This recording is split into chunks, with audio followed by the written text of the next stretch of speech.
And as some comrades say, it's lit, right? Lit, lit, lit.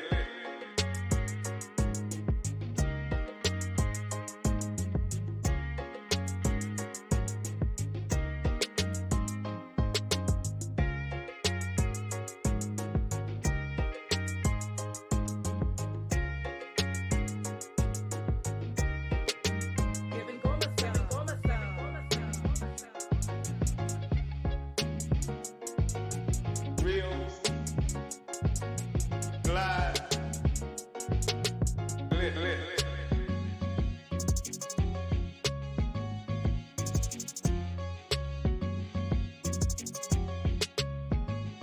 right?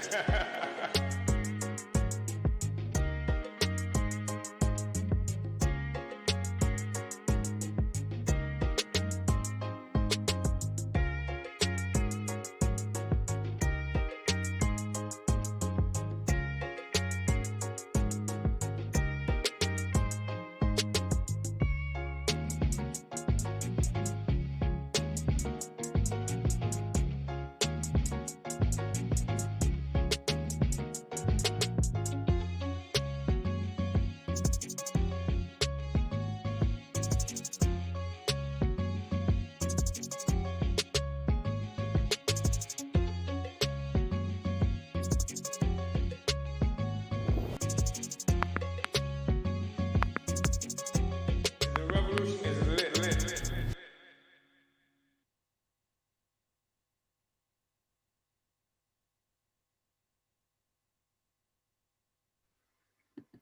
Uhuru comrades, and welcome to today's Omali Taught Me Sunday Study, live with the leader of the African nation, Chairman Omali Yeshitela.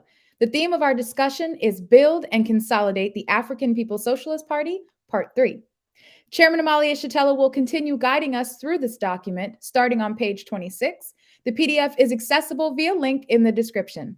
This pamphlet was published in 1986, with portions appearing in the Burning Spear newspaper. Comrades, the time to study and understand these critical questions is right now.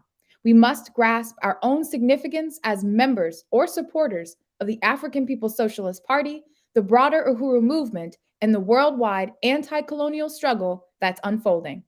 We'll start with the reading from the chairman, then break for announcements before going into questions and answers. Last thing before we start, make sure you're hitting that like, that follow, subscribe, and or share button to do your part in getting the word out about this study. I am honored now to introduce the founder of the African People's Socialist Party, the leader of the African nation and the worldwide African Revolution, Chairman Omali Yeshitela. Uhuru, Chairman. Uhuru, thank you very much, Comrade Director Akile. And I want to also acknowledge the presence of all of you who are participating in this study on this Sunday. And would like to start by really saluting those brothers and sisters who are on the continent of Africa. I know the difficulties that you encounter trying to participate in the study with the colonial theft of all of the resources, making it very difficult, just even sometimes to have electricity and other things like that that will allow for relatively easy access to this discussion. In fact, I was thinking that this, we are confronted all the time here in the United States, Africans are, and I imagine the same thing is true in Europe, confronted all the time with banning and shadow banning by the social media corporations and things like that. And upon reflection, you can see almost the entire continent of Africa is banned, shadow banned, in the sense that capacity to participate in the infrastructure and what have you in Africa that's in the control of our oppressors, either directly or indirectly, denies us the ability to access these kinds of discussions. So I know that some places you will be having group studies, you'll be participating in this in groups on the continent, and possibly the same thing is true in some places in the Caribbean as well. So I want to salute you and really appreciate what it is that you have to go through. But I truly believe that these struggles are what best prepare us to go to destroy this colonial power that dominates our lives. this the kind of thing that we have that makes us better in terms of able to make this struggle. Also, I want to just say that I had an extraordinary meeting on yesterday with Operation Power, which is an organization that's created and led by Charles and Inez Barron in New York. As you know, Charles Barron is a member of the city council there. He has been a member of the state assembly, as has Inez Barron, his wife, been occupied both those seats. And it's just so impressive. They've created this organization, Operation Power, that participates in a lot of the electoral work there in that particular area, but highly educated politically, engaged in high-level kinds of political discussions that they've allowed me and the African People's Socialist Party to participate in. And I think that it's the kind of work that draws us closer, and it gives a really much more broad and comprehensive kind of organizational thrust to destroy this colonial mode of production and to liberate our people and our Africa. So that, I think, is really necessary to say. And then finally, I'm going to finish this study on today. There's a lot that has to be done, so I will read as much as I can. I won't take the same amount of time in discussions, I think, as I have in the previous two discussions around this question, but it is something that has to be studied, and it has to be completed regardless of what I'm capable of doing right now. And I think that it's going to be extremely important for different organizational leaders, committee leaders, to not only struggle to make sure that this study is actually, this document is read, but it's actually studied. And that I believe that it's going to be important for study trainings and things like this to occur. And I'm calling on comrades from the National Directive Organization, NAGPROP, to play a real special role. This is an old document, as Comrade Director has just said, written in 1986. There'll be some references in the document about constitutional requirements and constitutional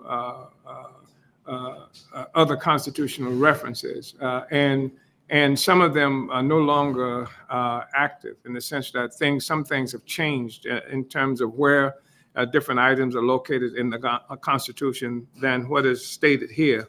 But the essence of it continues to be in the Constitution. So I just wanted to acknowledge that. So if you go to Section 3 and Article 7 in some place and you don't find it there, you will find it in the Constitution someplace, probably located someplace else. So we left off on page 26 of this document, this study. And again, the study is Build and Consolidate the African People's Socialist Party. And it is extremely important, extremely necessary. It is a study that reflects the reality that one of the distinguishing features of the African People's Socialist Party is that we're not just a talk fest. We're not just an organization that's trying to occupy as much time as possible on the various platforms on social media, but we are also, and not just an organization based on protest. The objective of the African People's Socialist Party is to lead this revolutionary movement throughout the world of African people and to participate in leading the revolutionary struggle of peoples everywhere. And our objective is not simply to complain and protest about our situation, but actually to change our situation. And our situation is one that's characterized essentially by someone has appropriated for themselves our power, our capacity to be a self-determining people. We have to take that back. And part of that means we have to become a self-governing people, as we recognize that colonialism is defined, characterized essentially by foreign and alien power that has that controls every aspect of our lives. And sometimes it's hard. People think of foreign as related to whether or not they've had to come across a border recently. But the fact is that we are foreigners. You know, And I know that in the same city where the Africans and white people live, they are foreigners in terms of relationships to each other.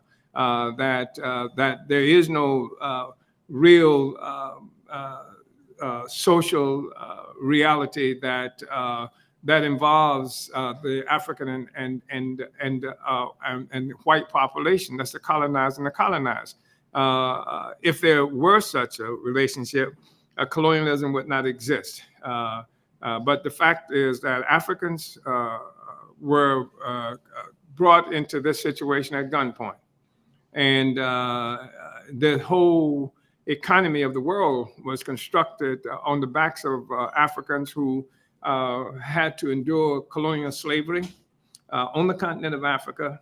And my presence right now in North St. Louis is a consequence of an attack that was made 600 years ago on Africa. It was not like some voluntary movement. It was not like African people came to these shores looking for a better way of life. In fact, the people who came here looking for a better way of life are those people who kidnapped and brought us here at gunpoint. And so this better way of life, this freedom that they acquired, came at the expense of a better way of life and freedom for African people. And that's been the history of this relationship up to now. That's the thing that we're in the process of trying to rectify. That's the thing that's also made it difficult at different times for white people who, objectively speaking, are colonizers, settlers in the United States, settler colonialists, and African people who have been colonized and brought here as a part of an internal colony. And that's what we're struggling with. So we have to have organization to do that. It's not going to be enough just to get a lot of likes on social media. We're not going to be able to simply sing our way out of it, and even voting, as significant as it can be as a tool to move us, to allow us to attempt to utilize the democratic space that we fought and died for and bled for. That's not in and of itself going to do it. So we have to have revolutionary organization. We have to have an organization that is composed of forces who have voluntarily come together and recognizing that whatever else they may do or as some kind of vocation, that their real task that is as revolutionaries.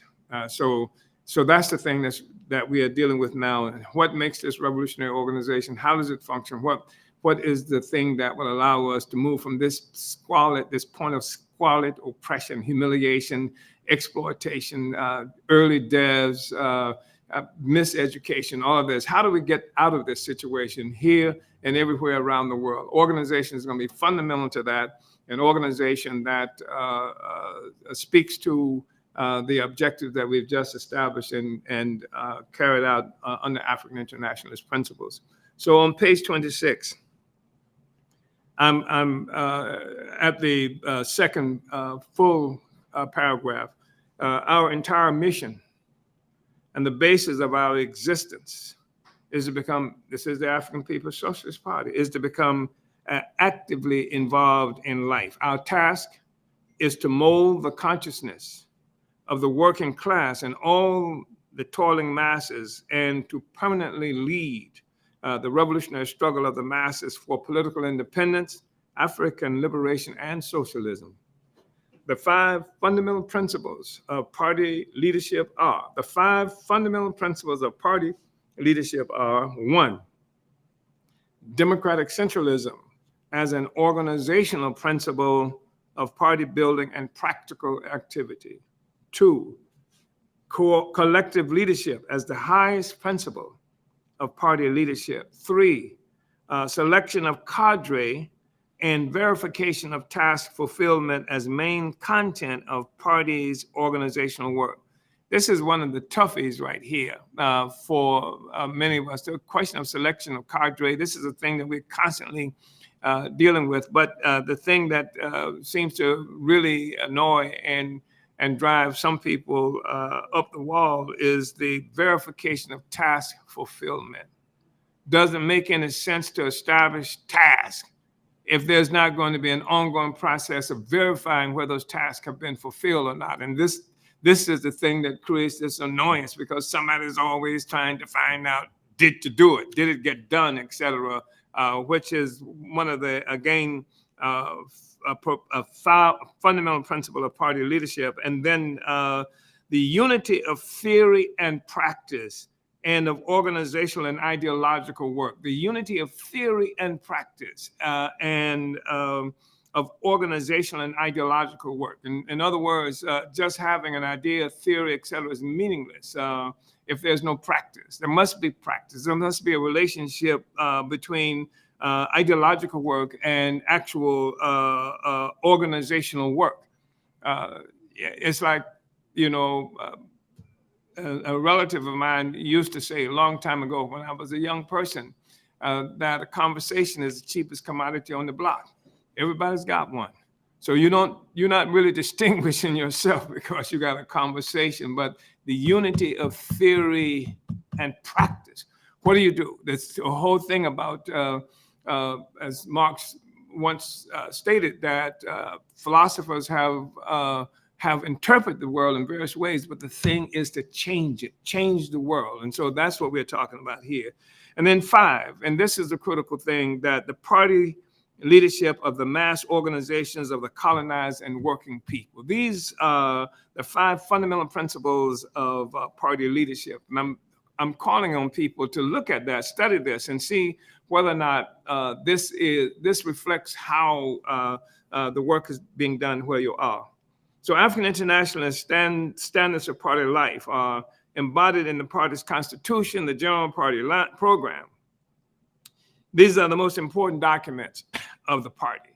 And, we can say that today, increasingly, what has occurred is the political report to our Congresses, which are voted on by the entire membership of the party, would rank highest after the Constitution in terms of these important documents. The General Party Program consists of the basic party line and 14-point working platform. The General Party Program is supplemented and reinforced by other documents such as the political report and main resolutions at party congresses.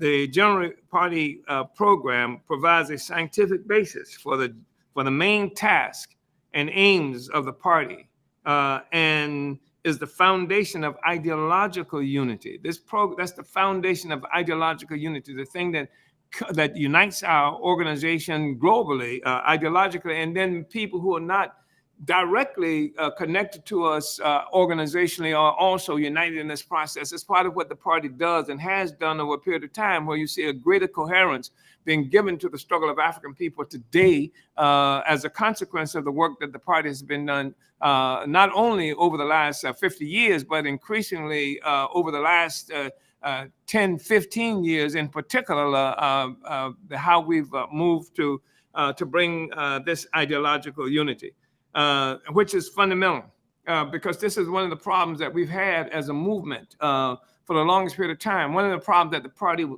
was determined to change, and that is after the defeat of the African Revolution. It happened physically, militarily, with assassinations around this country and around the world.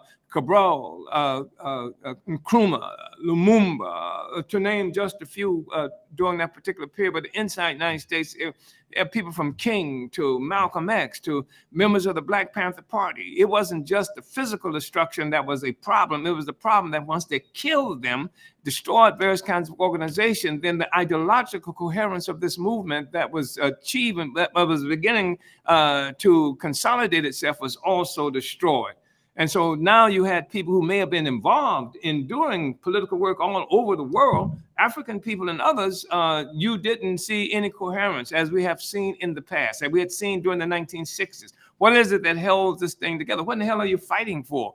It's always fighting against something. We don't like the police kill somebody, or the U.S. attack somebody over here. But what is it that gives coherence to this whole movement, that locks it into a recognition of what its objectives are?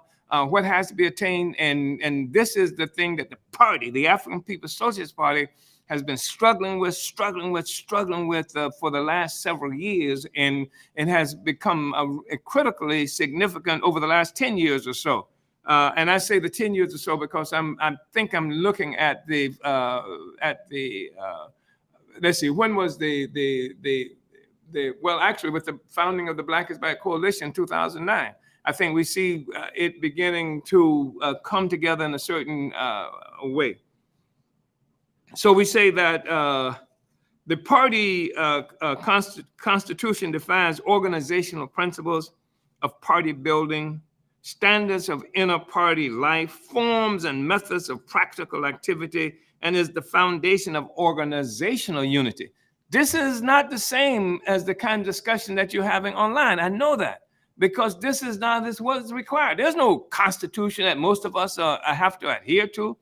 This is harder work. It seems it seems like that in the short term, but in the long term, this is the work that will determine whether or not we're successful in having a movement that's going someplace that we can say this is the end that we're seeking, as opposed to something that can perhaps get the adrenaline flowing and give you an opportunity to have a demonstration every week.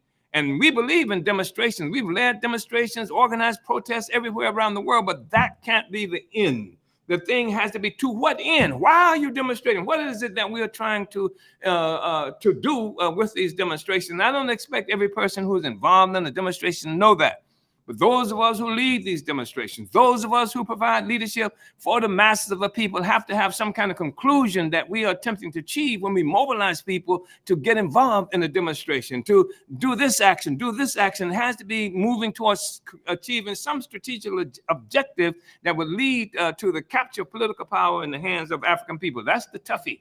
And so you might not get high often here, because it's work. People, most often, when they see us doing a mobilization, they see us involved in some kind of discussion like this, but they don't know the work that's associated with this. And this is hard work. And sometimes people who come into political life around this time, with social media being a determining factor of how they understand what politics is all about, and then they come in and they join the party, and then they come in and say, wow, work. They didn't recognize it was going to be so much work, and that it was also something that was required discipline.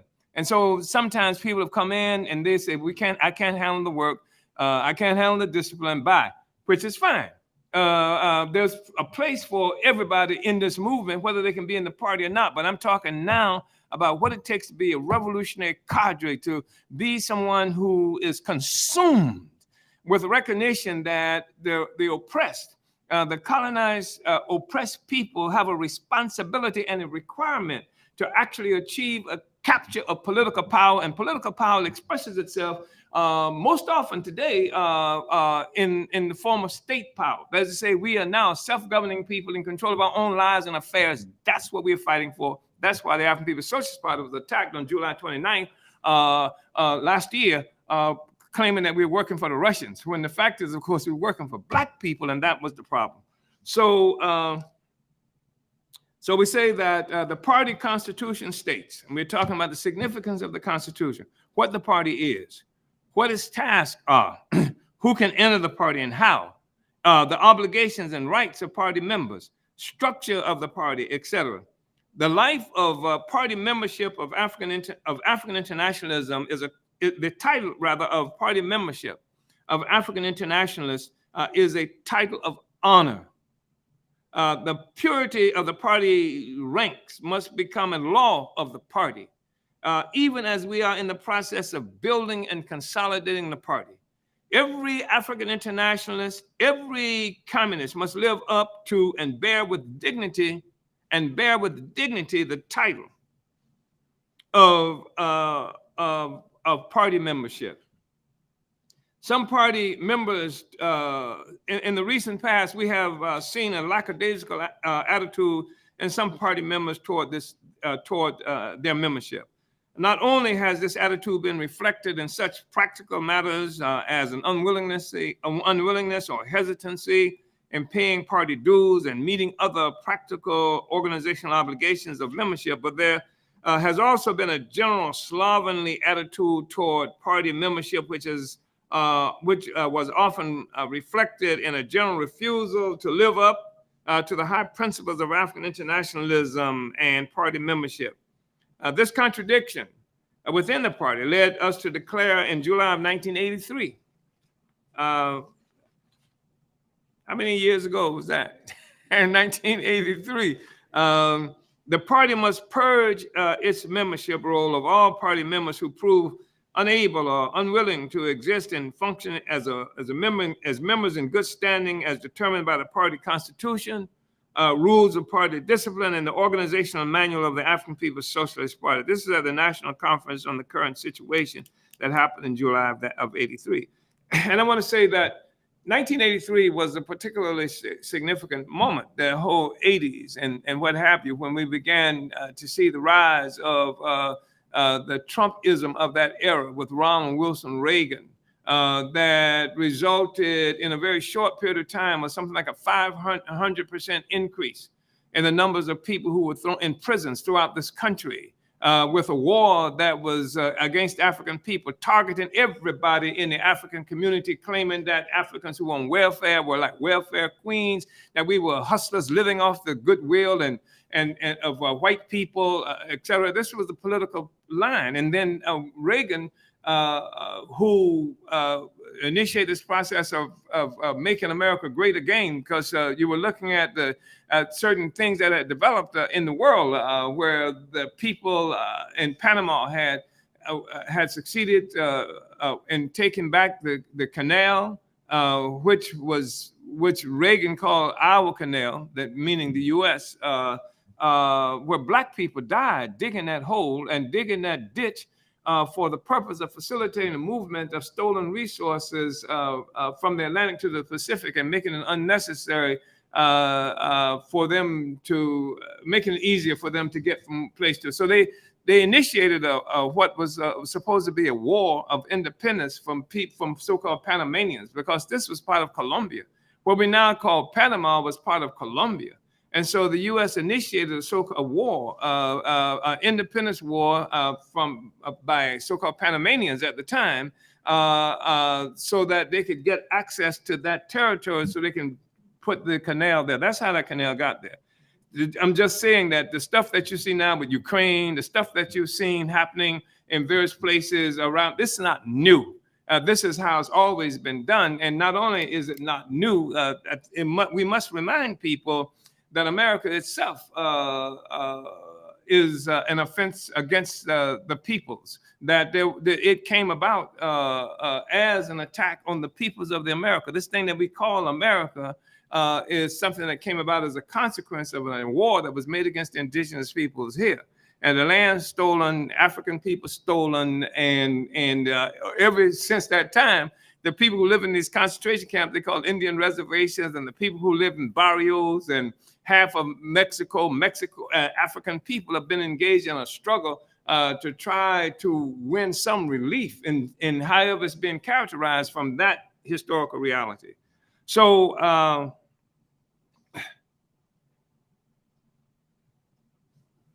let's see, where am I now? So am I here with every African internationalist, every communist will live up to and bear with dignity the title of party membership? In the recent past, we've seen okay, we've passed that point. So we talked about how the party had to purge membership rolls of all party members. And this was a really intensive time in history that we were looking at. I remember it was it 1979 when 1979 when the Nicaraguan Revolution, July 1979, the Nicaraguan Revolution occurred. And Reagan came in response to that, in response to the growing revolutionary activity. When I say he came in response to that, I'm saying that he used this as part of the political narrative that he established to win white people to this sense of losing everything, the Panama Canal, and now Nicaragua, and now El Salvador is in motion trying to be free. And so he succeeded in winning this attitude. And then you may remember that it was Reagan who was responsible, well, not Reagan directly, but Reagan was himself in Sacramento, California at the moment when the 24 members of the Black Panther Party went to the state assembly to challenge this law that they were discussing that would make it impossible for the Black Panther Party to continue to carry out its program of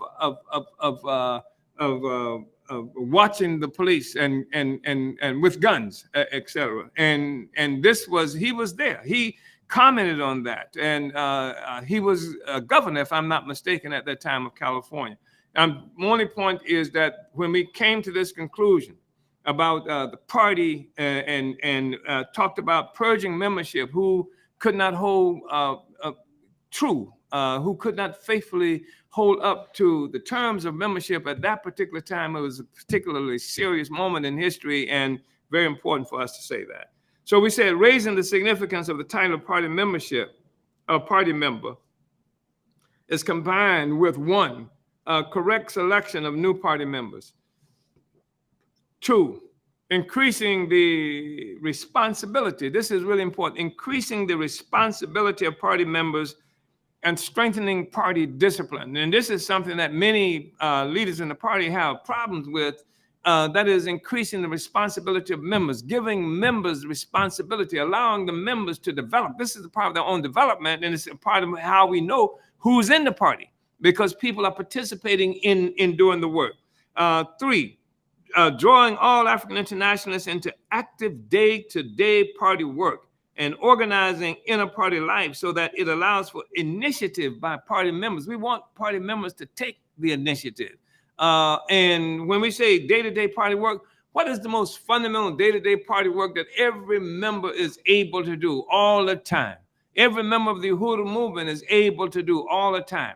That is the Burning Spear newspaper, going to every living human being that we can, every African that we can approach to get them to purchase this newspaper. And this newspaper is critical because for two reasons, well, more than two. One, it establishes our leadership right there on that corner, right there in that block, right there in that neighborhood, right there in that house, so that and we're talking to individual living human beings. And this is the stuff that they recognize us and they recognize our leadership. That's fundamental because we're going to win this thing on the ground, not on social media.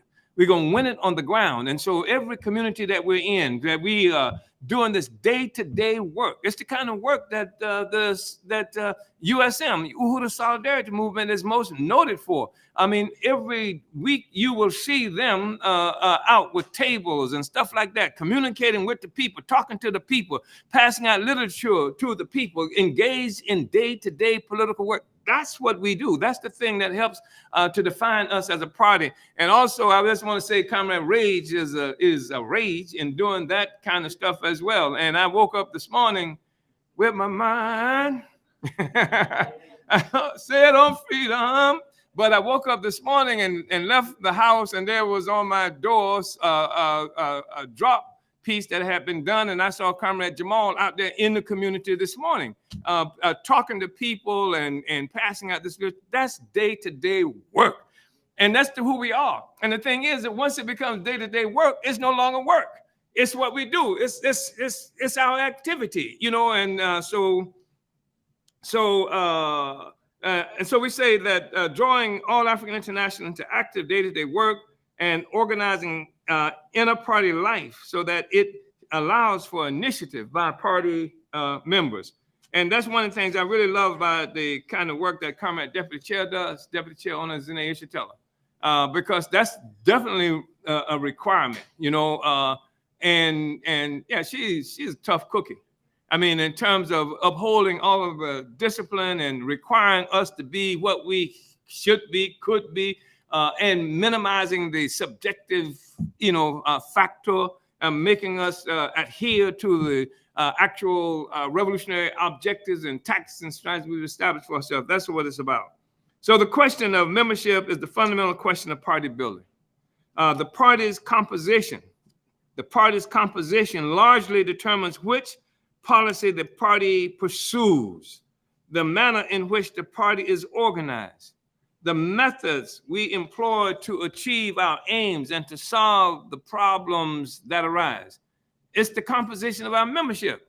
you can't do anything. If you got a sorry-ass membership, if you got people who are unwilling to do anything, it's too cold to go out, it's too hot to go out, it's too Goldilocks, like to go out. You can't do anything, right? So that will make a determination of what it is that the character of the party itself will be defined by the quality and the character of the membership that we have. So the party can successfully fulfill its role as mass leader only if it takes into its ranks none but the most advanced, conscientious, energetic representatives of the working class, whether they are workers or whether they are revolutionized petty bourgeois, intelligentsia, etc.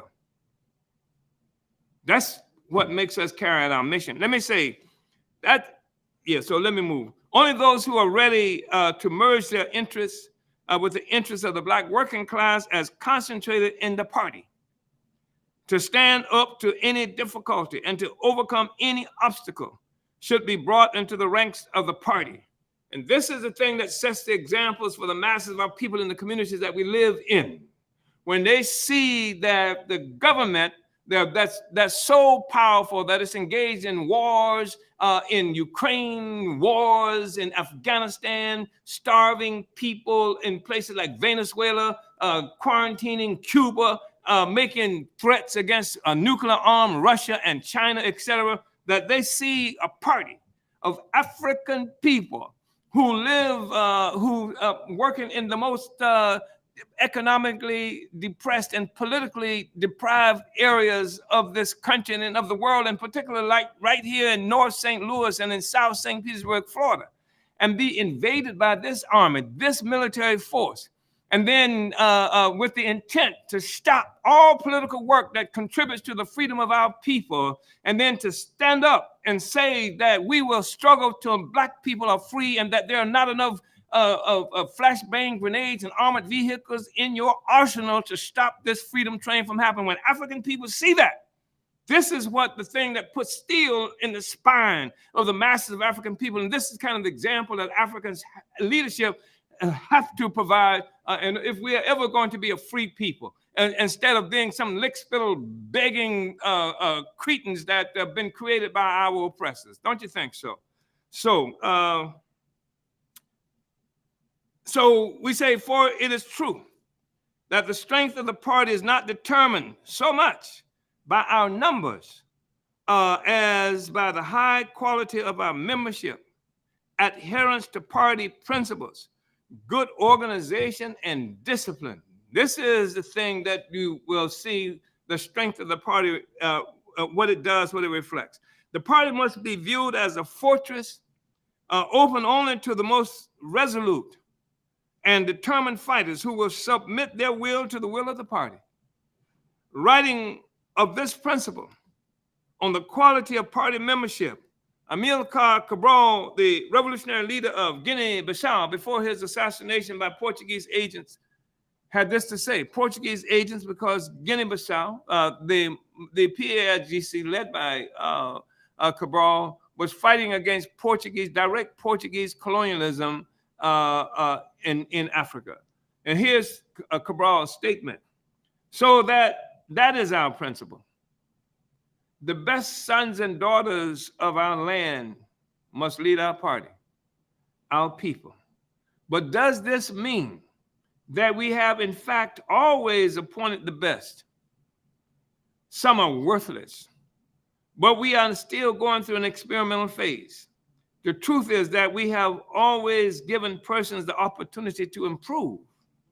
We have given all workers in the party the opportunity to advance, to show their leadership capacity. There are comrades sitting here who 3 years ago were raw recruits in our military training camps. Today, they are members of our interregional committees or leaders of our armed forces. This shows to what extent the party has been able to open a broad path for our comrades to progress, for those who are most aware and most worthy to lead. Our struggle demands enlightened leadership, and we have said that the best sons and daughters of our land must lead. It is hard to know soon after they have come in who is the best. Following the principles we talked about at the start, trusting when trust, and as some reveal their ability, we shall bring them forward. Then we shall see if they are in fact the best or not, if they improve or degenerate. Now, this has been our principle, that what that Cabral is talking about here. Everybody here knows that we have recruited some people, we have recruited extraordinary forces into the party, but we have recruited also into the party some the worst human beings that you can imagine in terms of the offensive that they've committed inside our party, inside against the members and against the people. And we've had to deal with that once they reveal themselves, expose themselves. And then as soon as they expose themselves, as we use the principles that we will talk about moving forward in this discussion, then they too will be discovered and they will be pushed out of our work, as has happened in most instances. The constitutional conditions for African People's Socialist Party membership are found, and this was then in Article 7 of the party's constitution. And it reads, among the things established by Article 7 is the fact that membership in the African People's Socialist Party is voluntary. It's still voluntary. Membership is voluntary. It is a membership based on ideological unity and revolutionary commitment.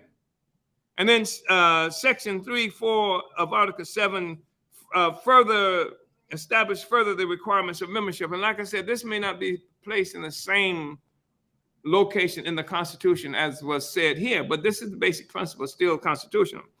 Section 3, all prospective members of the party must have studied the basic party documents mentioned in Section 1, Article 7 of the party constitution. This now we are talking about what is necessary. This is the beginning of the political education of people who are coming into the party. Because this is something they have to understand coming into the party. They must be sponsored by a current member in good standing of the party.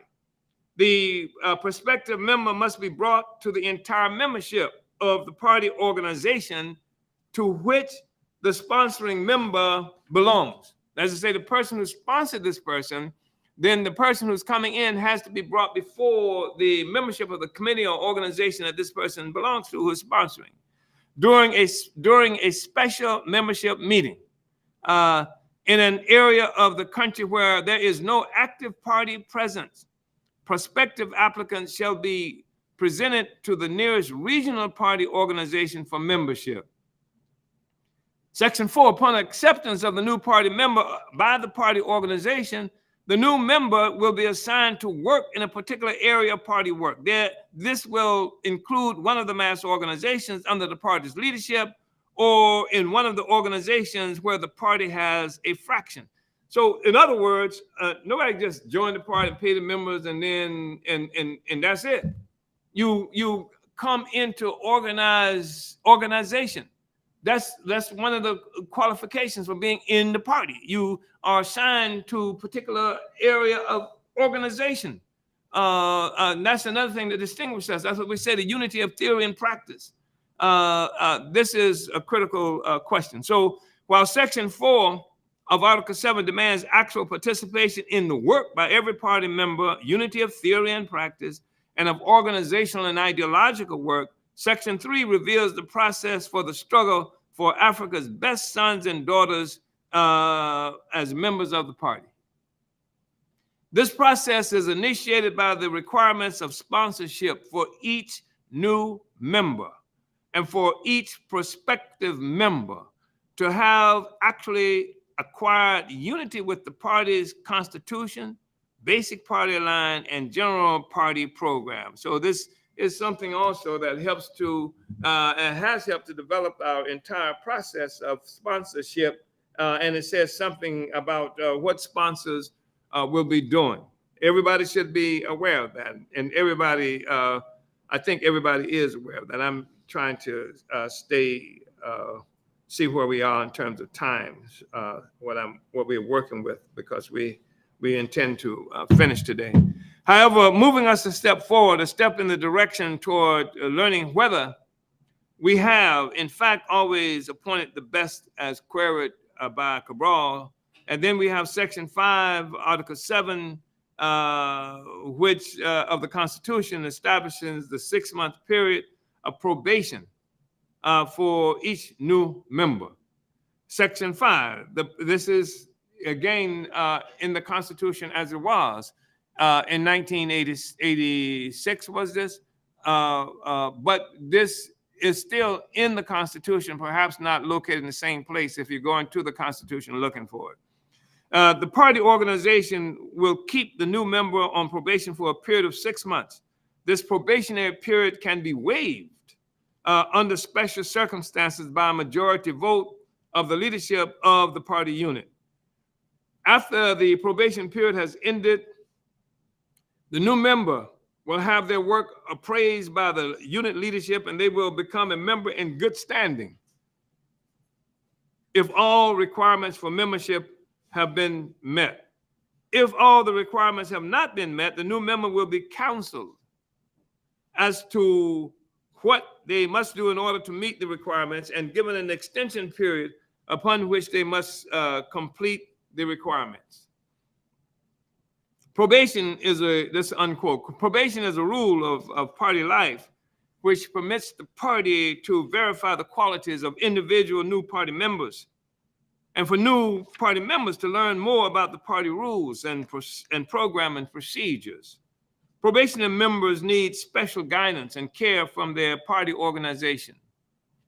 Probation is a serious test and not an empty formulation. Probationary members should have the benefit of discussion with older communists about rules and procedures and the party's program and campaigns. For the most part, this task will be generally taken on by the new member's original sponsor, who will continue to be helpful to the new member for the duration of her probation. And yeah, that's extremely important, because if you don't have that established, what happens is that people come into the party from their experiences in life, which do not have anything to do with democratic centralism or trying to pursue the aims of the liberation of our people.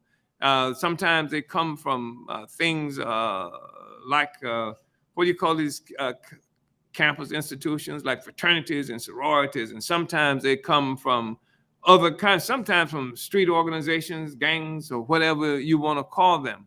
And so if we do not establish this process where people can get off the highway onto a side ramp, go into a side ramp and say, hey, what the hell just happened? What did this mean?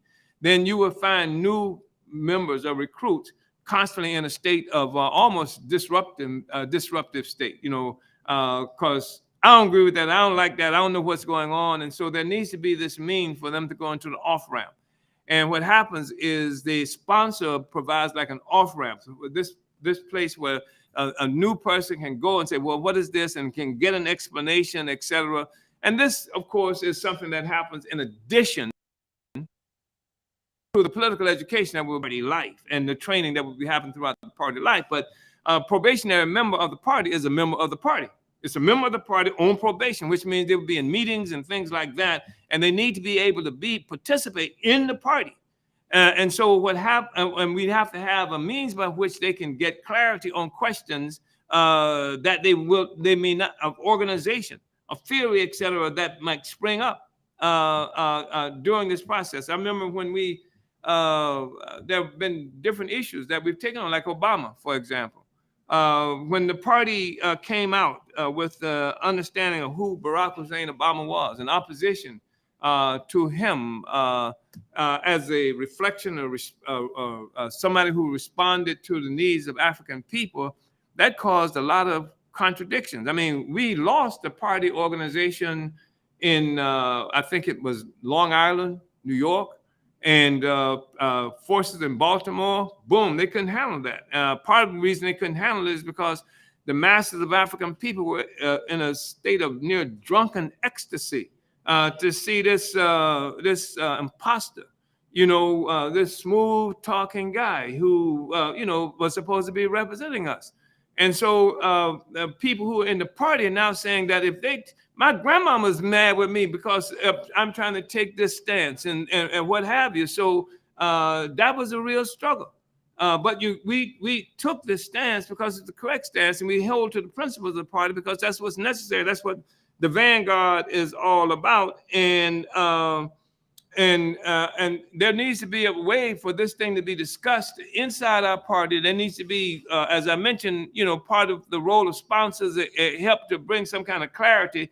And sometimes stuff pops up like that, like Obama, well, for many was like a real surprise. And so we have goals and objectives that we've established for ourselves, tactics and strategy. We have a political theory that informs us. Our theory we don't say, let's have a theory on Obama. We didn't have a damn theory on Obama. We had a theory on the liberation of Africa and African people and the movement toward the unification and socialist liberation of African people globally.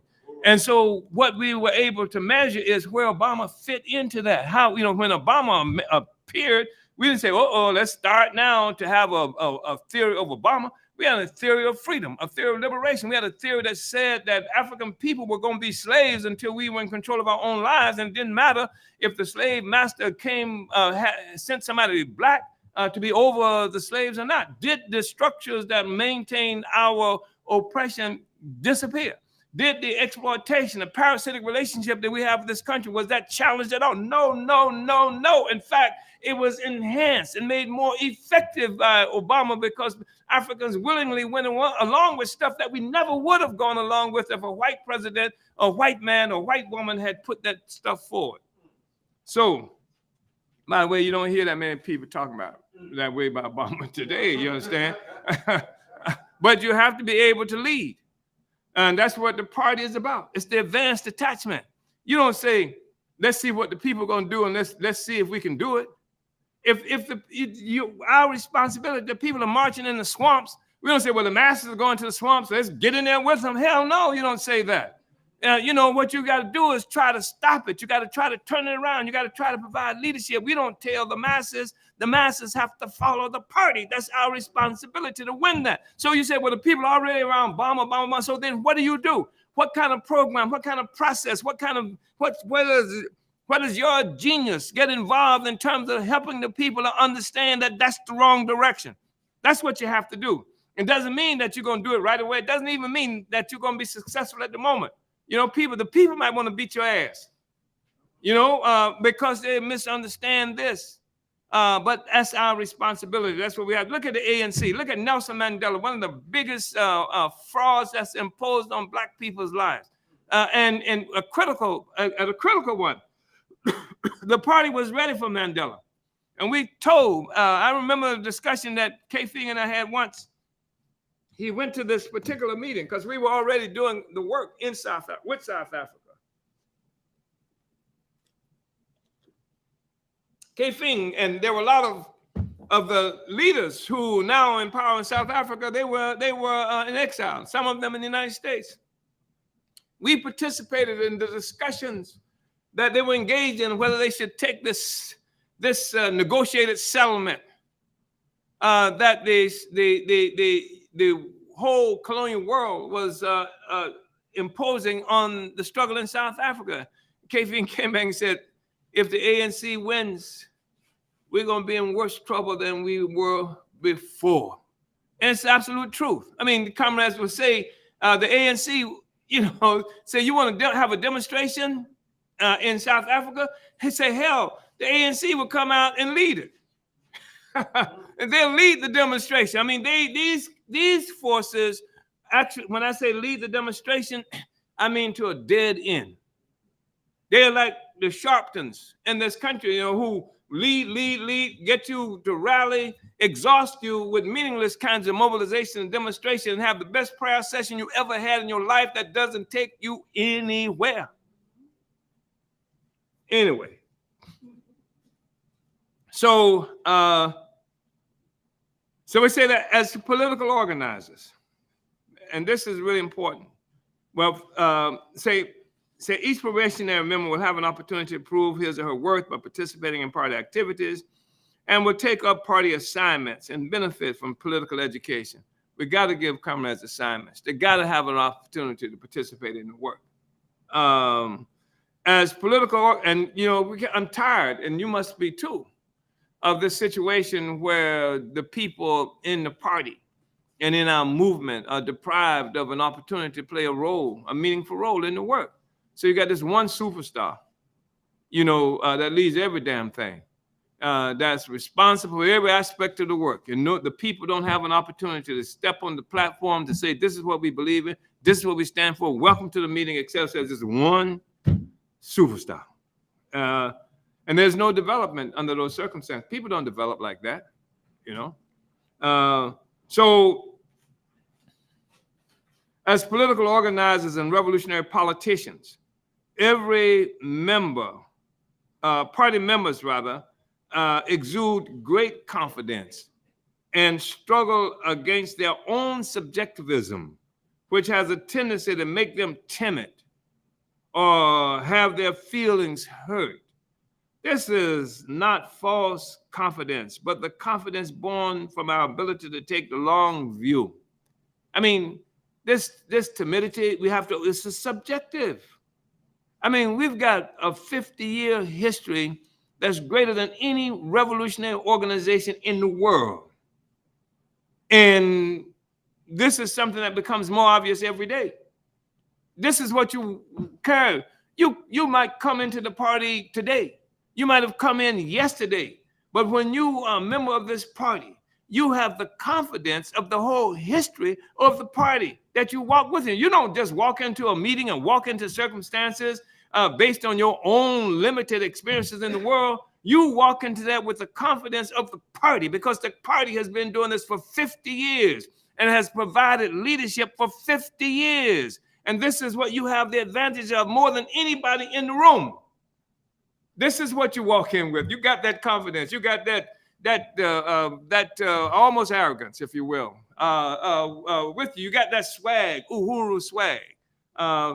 So this is a confidence that is constantly reinforced by studying party materials, the revolutionary history of our party and people, as well as other revolutionary materials. Study which reveals the inevitability of our victory, which reveals that as accomplices of history, victory will certainly be ours. This is it.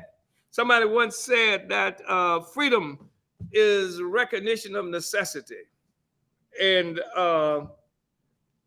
it's sort of a philosophical thing. I don't know if Hegel said that or Engels or what have you, but that's true.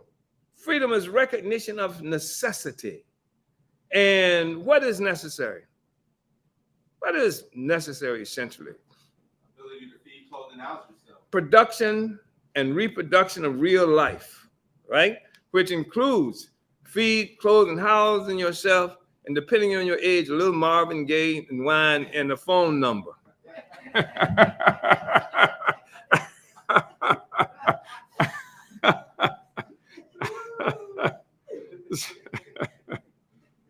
And so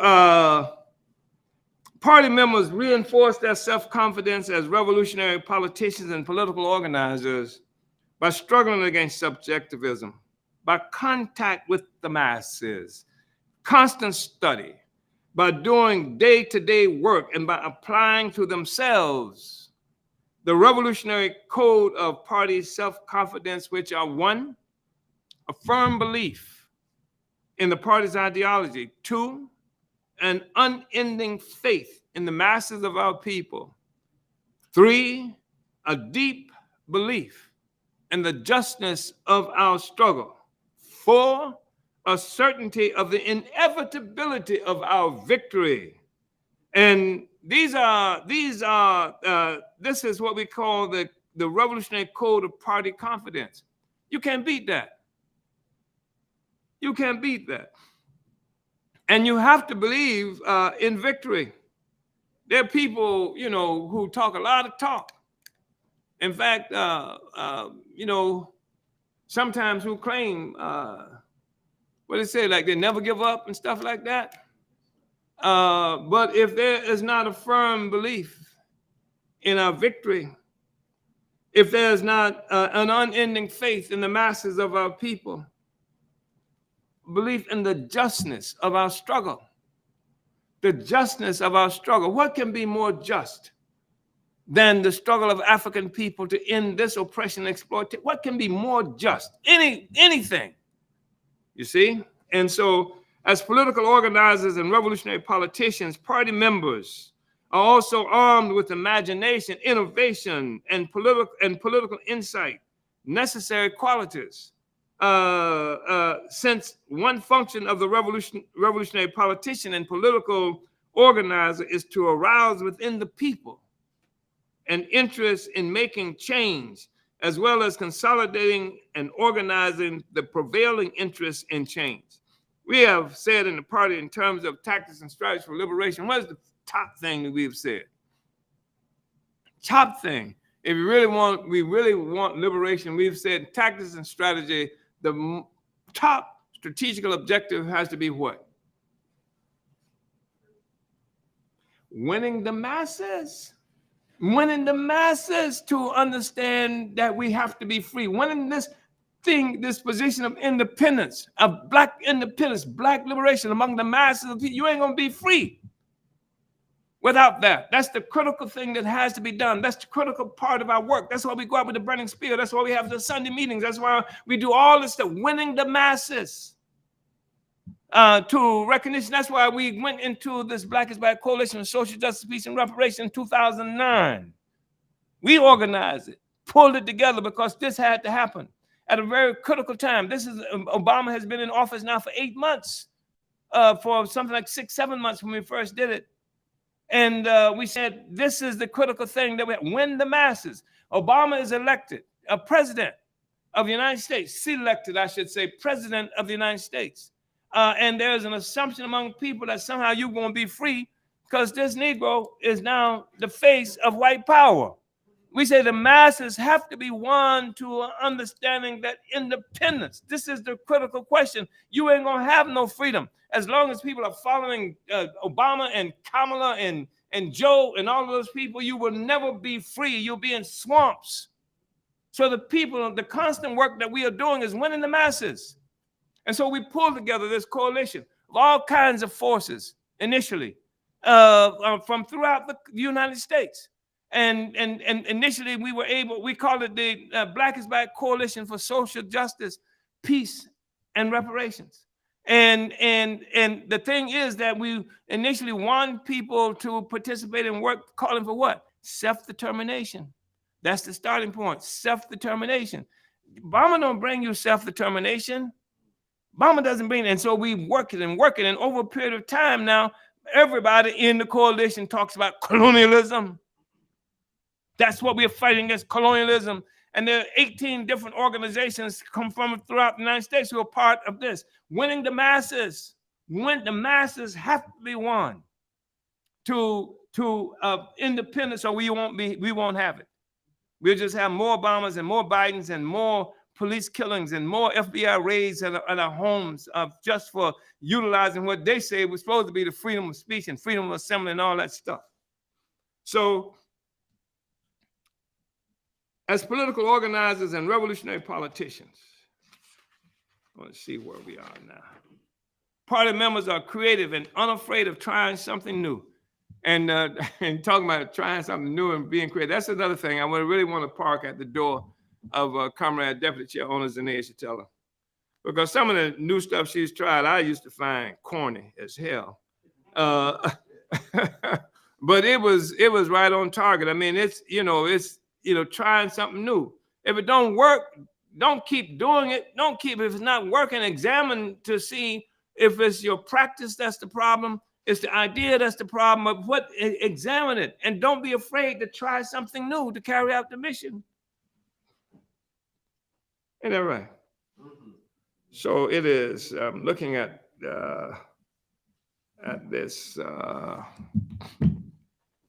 So they have enough political insight to change a tactic or strategy which is not working, even when it means an alternative tactic or strategy will take twice the time or double the amount of work.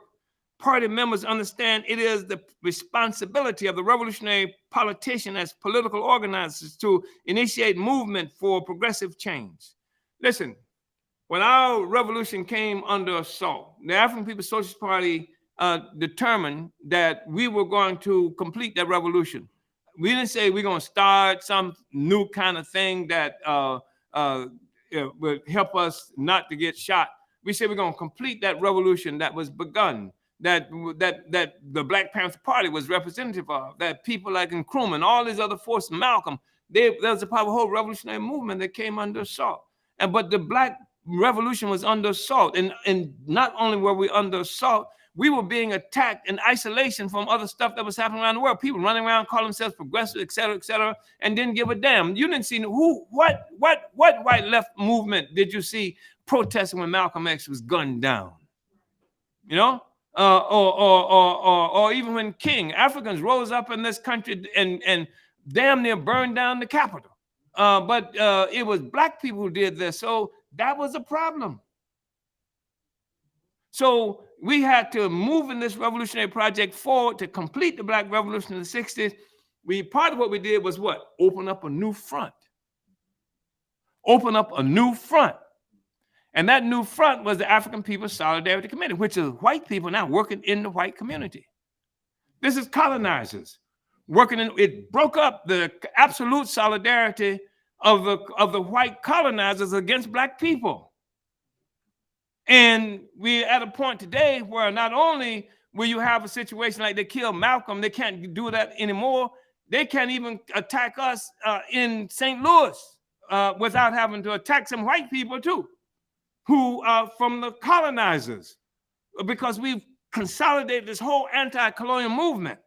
And it's when you know what you're struggling for and what you're struggling against. If you're not involved in some kind of blind, unscientific process of just making, quote unquote, the white man the enemy, giving them some absolute kind of character that does not respond at all to any knowledge of the science of society, then you will always be by yourself. But you'll be proud, be by yourself. You'll be isolated by yourself. You don't have a revolutionary movement. You just got some proud people marching to the chambers. Our objective is to win freedom. And we can win forces to solidarity and unity with our struggle. It is crazy not to do that because they don't look like me.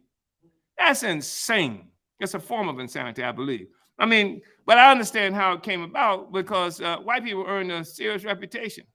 They earned this. This is an earned reputation, you know, and so I don't ignore that at all. But when I'm saying, I don't tell the masses I have to find a way to provide leadership, because the movement, our movement, came under serious attack when we initiated the Solidarity movement. So did came on serious attack, and then there was a movement against these white people who united with us too.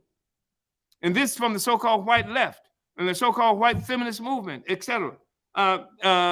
These were forces who did not have the ability to unite with the struggle against colonialism. So you had white people, you had white women who were fighting for white rights. You had white leftists fighting for white rights under the name of communism and all this other kinds of stuff. And then you had Africans who were struggling. So anyway, so we say the party members understand it is the responsibility of the revolutionary politician as political organizers to initiate movement for progressive change. The party organizer constantly seeks out, develops, and produces leadership from among the people being organized around any particular issue.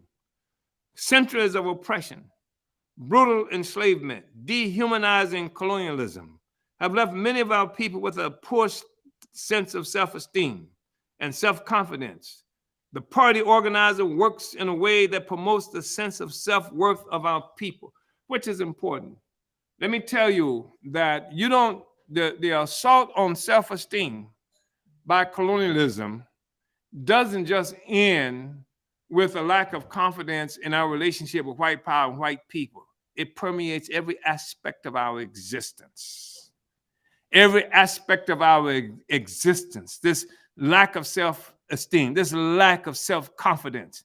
And it's insane given the history of Africa and African people, but that's the way it works out. That's we've been encapsulated our lives in this colonial mode of production that saps and sucks the wit, the resources, the will, the very soul, if you will, of African people. So this is what we are aware of as organizers. So we work to develop and produce leadership among the people, and we recognize what has happened in terms of this assault on the brains, on the very essence of Africanness, Black people. We recognize that is real. You hear people all the time, and these are Black nationalist leaders about our people, this and our people, that always coming down on our people. It's colonialism, Negro. You can target and blame the people. You can't target colonialism. That's responsible for every aspect of our lives, that shapes and predetermines what your child will do, can do, won't do, etc. How long you will live, whether you will live. It's colonialism. And that's our responsibility, to help the masses of our people to grasp that, so that they know what the hell they're fighting for, as opposed to getting some white people like them. Anyway, the party organizer attempts to allow the natural ability of the people to surface, giving everyone a responsibility. The honesty, commitment, concern, and dedication shown by all party members contribute to our effectiveness as political organizers and revolutionary politicians. These qualities allow the people to have the confidence in us necessary to accomplish our task as organizers, and to train others among the masses as organizers, to provide them with the necessary political education, skills, and other qualities for successfully organizing our oppressed and colonized communities. That's the vanguard. What does vanguard mean? What does vanguard mean? Up front. Up front. That's the vanguard. That's what we do. We represent the interests of the working class. We're not the working class. We are the advanced detachment of the working class. We are the leadership of the working class. That's what the party is. That's a hell of a thing to live up to. As much stuff has been heaped upon the shoulders and brains of African people, then to step out front. That means that whenever they come for the people, they have to come through the vanguard. The vanguard. That's why they attack us on July 29th. The vanguard. Get rid of the damn vanguard. Get rid of that which is out front. Get rid of that which is providing the leadership. Destroy it. Kill it if you can. Our responsibility is to make it something that cannot be killed. Yeah.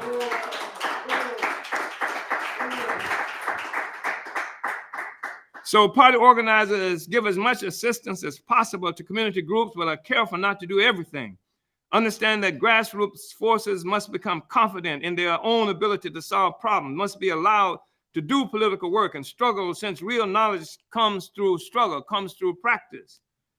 This is one of the things that people talk about, who's ever worked with Carmen, deputy chair, when she first came to St. Louis. People would say, I didn't know how to do nothing. And then the deputy chair would take us with her. When she went to deal with the people in the government, when she went to do this, she took us with her so that we could learn how to also maneuver in these spaces and what have you, and take on these questions. Anybody ever hear anybody say something like that in meetings here? They've said this is what happens. We do this not just to be telling people this and that, but take us with her, so that we can learn how to do it too, right? That's what she has done.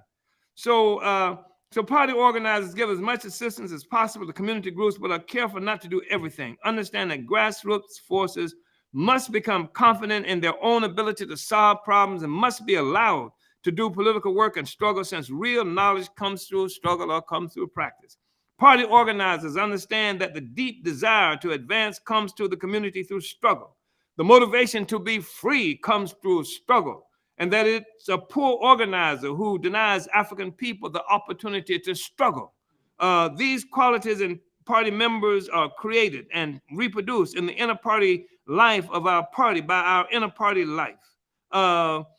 Ours is an inner party life characterized by the statement via Lenin that quote Lenin, this is the main point, irrespective even of rights, We must not forget that every party member is responsible for the party and that the party is responsible for every one of its members.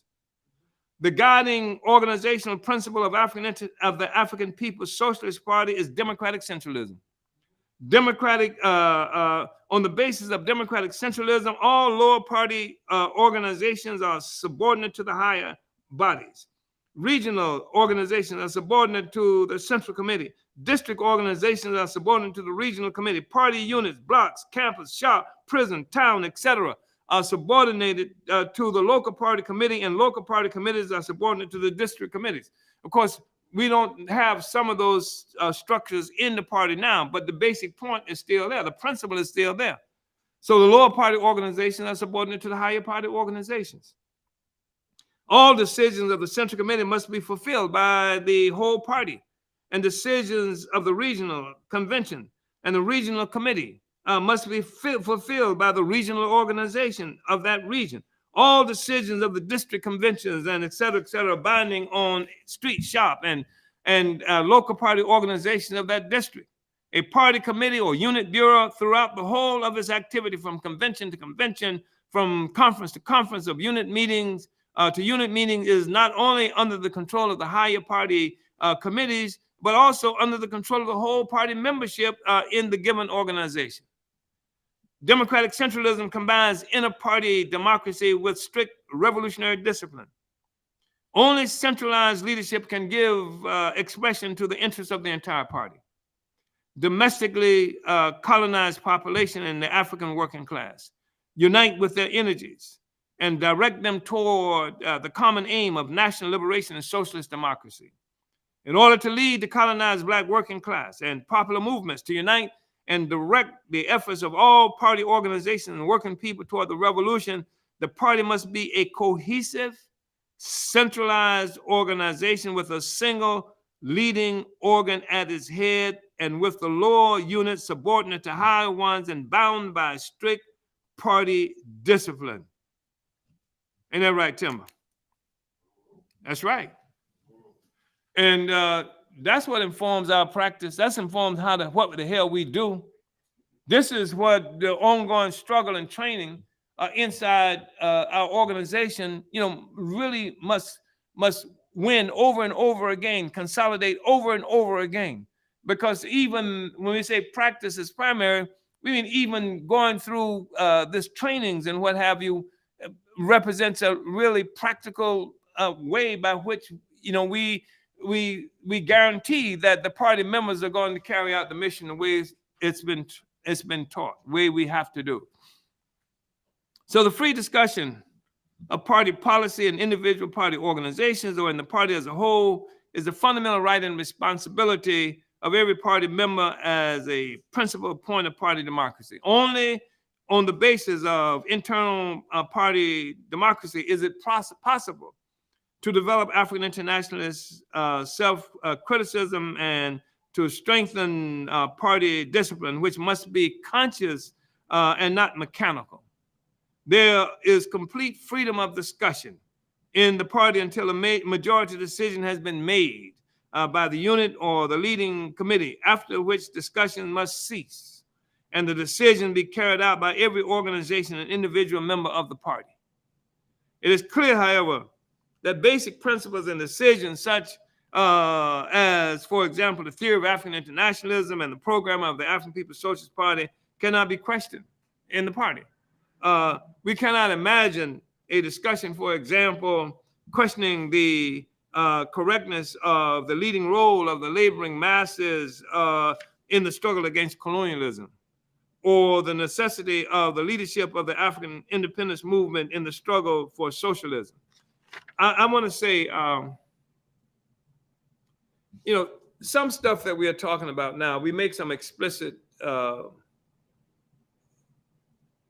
definitive characterizations. We talk about explicitly about how, the leadership of the party represent these different things, and how, but anyway, we do not question the theory of the revolutionary overthrow. There's some things that are implicit here. when we talk about the leading role of the laboring masses in the struggle against colonialism, the necessity of the leadership of the African, when we talk about the leading role of the masses, does that include homosexual masses? That include women masses? That include the leadership of the, so when somebody wants to come into the party or intervene in a way that says that we can't make this struggle with people who are homosexuals or women or something to that effect, I mean, that that's somebody who's trying to misdirect us, take us off the track of our freedom. Are homosexuals part of the African nation? Are homosexuals part of the African working class? Can we afford to have the African nation and working class split and taken off of the struggle to overturn colonialism? But somebody who would intervene in that fashion, I don't care what they think. I don't care how many times they read the Bible and all this other garbage that's been imposed on the brains of the people. The fact is that we have to be free and that there's no higher morality. There's no higher morality than the struggle for freedom and liberation. So don't tell me about you got some morality that says that you can't work with homosexuals, you can't work under the leadership of women or something like that. What higher morality is there than the liberation of our people? And so, anyway. Yeah. We lost at one time, we lost the whole party organization in France because of that question. So you're going to still live under Macron in France. You're going to still live under neo-colonialism all over, French neo-colonialism all over Africa because you don't like homosexuals. I'm glad they left. To have the leadership of the party in hands like that, where they would sacrifice the freedom, liberation of our people on stuff like that, no. So we do not question the political correctness of the decisions, resolution, etc. of the party Congress or the Central Committee after they are ratified. Otherwise, every undercover agent of the capitalist colonialist bourgeoisie and every sympathizer of the ideological imperialists would have an opportunity of continually raising their counter-revolutionary theories in the units, districts, local party organizations, etc., and make the members spend time and energy in discussing such questions, thus not only disrupting the work of the party, but also creating confusion among the less experienced and trained elements of the party. As a matter of fact, this is a favorite tactic of enemies of the party who are always disrupting and causing confusion in the name of democracy. However, that does not mean that the problems dealt with in such decisions and how best to apply these decisions are not to be clarified in the party organization by discussion. On the contrary, a most thorough discussion for the purpose of making every party member understand these resolutions and decisions and how to apply them is essential for effective party work. So I'm trying to see where we are, Comrade Director Akile.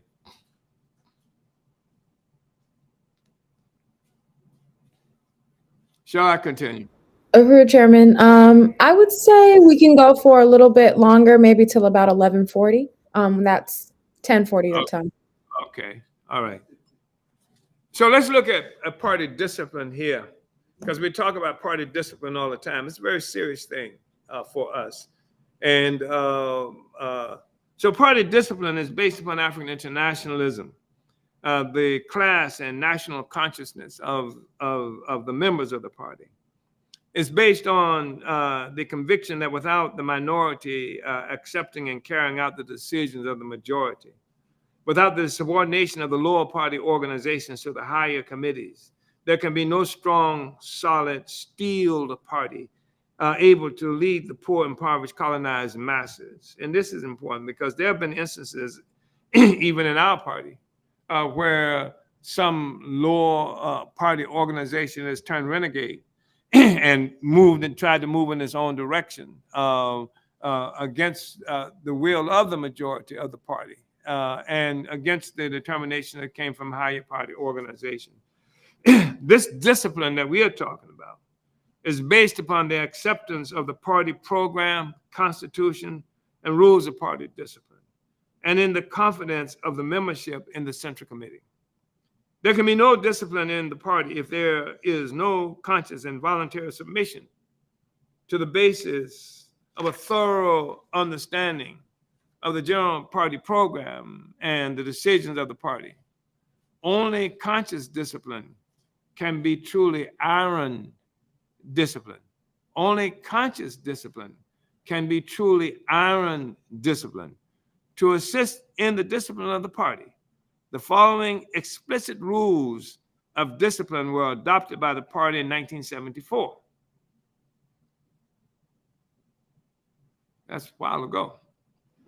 Any party member who, one, does not consciously strive to elevate his or her political understanding has broken party discipline. Isn't that something?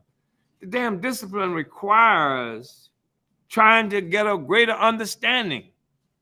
Two, does not strive, excuse me, to unite our party with the masses has broken party discipline.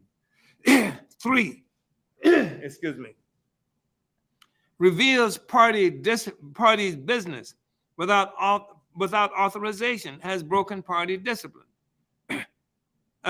Discusses a party member negatively to non-party members has broken party discipline. Exploits or oppresses African women through action or statement has broken party discipline. Exploits or oppresses African people through action or statement has broken party discipline. You see, we don't make a distinction, but we want to make clear explicitly this whole question about women. Because since colonialism, we've lived in circumstances where the colonizer hates women and has proved that throughout his own history and what happened is imposed that kind of ideology on those of us who are colonized and has created structures throughout the society that imposes horrific kinds of circumstance situation for women. We don't believe that. We don't like that. We don't play that. And we cannot have that transferred into the party. So you do that, you've broken party discipline, and then you're subject to organizational, disciplinary methods. 7, fails to initiate constructive criticism or self-criticism has broken party discipline. Uses words or actions to divide the party has broken party discipline. 9, refuses to recognize and follow party leadership through words or action has broken party discipline.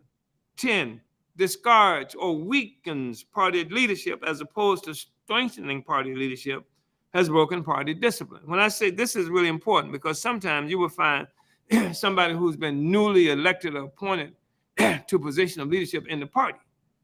And while it is responsible for this person to provide leadership, it is also responsibility of the membership to support that leadership. Support that leadership. 11, helps to divide and circumvent international African unity through words or actions, has broken party discipline. 12, uses criticism to divide and not unite the party, has broken party discipline. 13, uses criticism or self-criticism on a personal level and not a political level, has broken party discipline. 14, uses criticism or self-criticism to hide her or his own shortcomings, has broken party discipline.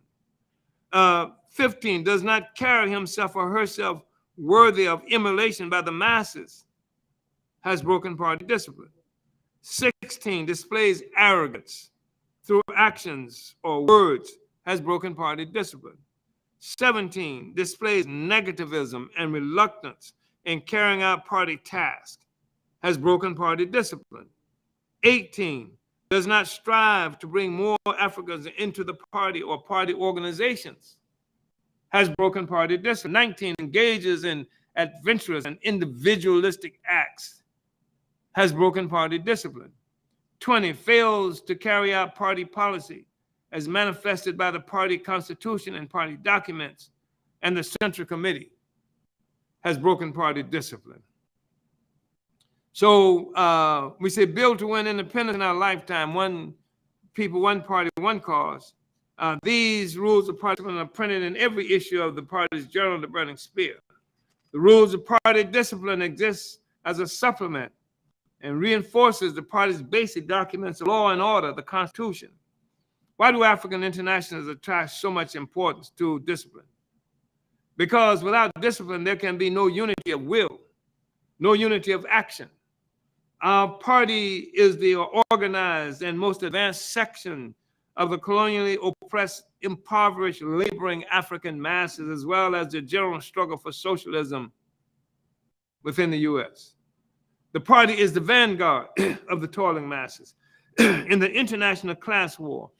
In this international class war, there is the international imperialist class, the colonialists with its henchmen and helpers, the pacifists, reformists, leaders, reformist leaders like the NAACP, SCLC, PUSH, etc., on the one side, and the toiling masses and our allies on the other. The international class war is bitter. The enemy is powerful. It has all the means of deceit and suppression, such as armed forces, National Guard, police, courts, movies, television, radio, press, school, churches, etc., in order to combat and defeat this powerful enemy. The army of the poor and impoverished laboring African masses must have a highly skilled, trained general staff, the African People's Socialist Party, which is united in action and has one will. Our party cannot lead the masses if there is not unity in action. Unity of will and action can be achieved only if all the members of the party act as one. They used to try, and perhaps still do, and undermine the party to people by saying that something like the party is like automatons, that we are, you go, if you ask a party member in Everton West and what they call South Africa a question about this, and then you ask a party member who is located in North St. Louis, you get the same answer from both places. See, like they robots. And then that's a problem, because they do get the same answer. They should get the same answer, because we are one party. And that we have that kind of unity. And that's the kind of unity that they're constantly moving, constantly working to try to dissolve, to disrupt, to interrupt, to make it so that we cannot function with one will and one action. And if each party member should decide which decision of the party he or she wants to carry out, if each member will only carry out those decisions which he or she liked and ignore those with which there was disagreement, it would be impossible to lead the organized masses in the struggle against U.S. domestic colonialism and capitalism. And of course, we do have party members, don't we? And have had, who they do all the stuff they like to do. All the stuff they like. I like to be on demonstration. I like to do this and that. But the stuff that they don't particularly like to do, they forget it. They leave off stuff. They don't come to meetings on time. I've had those experiences. I believe there are other people here who've had those experiences as well. And generally speaking, it's those things that we don't like to do which needs doing most, right? An army with that kind of leadership will surely be defeated. Unified opinion is essential for unity of action, for successful work of the African People's Socialist Party. What would happen if each party member would interpret a political issue individually and bring his individual opinion to the masses? And this is also what will happen if you don't study. If you're not familiar with the party's political reports and the various other kinds of documents and tactics and strategies, we're not constantly involved, then what you're taking out is your own opinion. Ain't got nothing to do with the party. And that can be disruptive and problematic as hell. Even when you try to snitch, you can't even snitch properly because you don't, I don't want to be an informant, but I don't know what to inform. You understand? Because this is just my opinion. I'm taking my opinion to the police, right?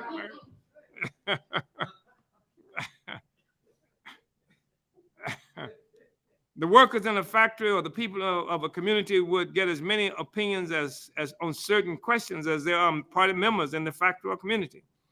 The unified opinion, which is hammered out in the party by discussion, is necessary in order that the party be able to lead the masses in their constant struggles.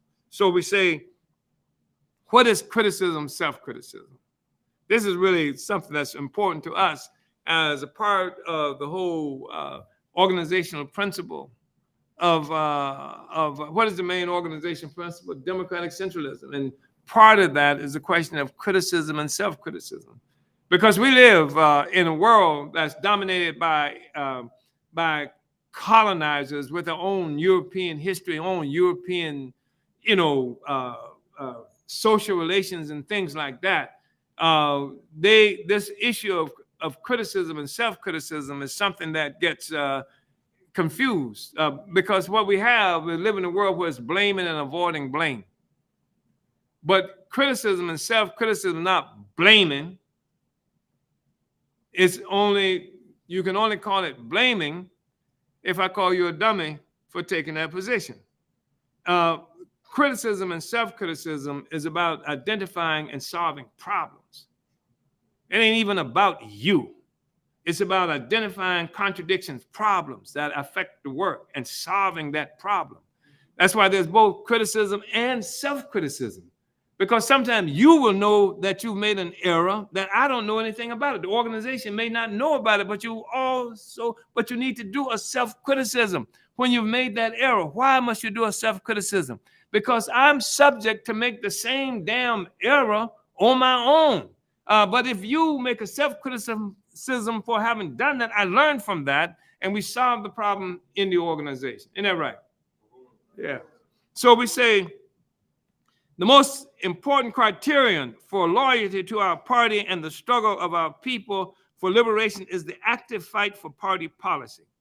In order to achieve this, it is an absolute responsibility of party members to take part in discussion of party policy, to be involved in self-criticism and criticism, and to adhere to rules of party discipline.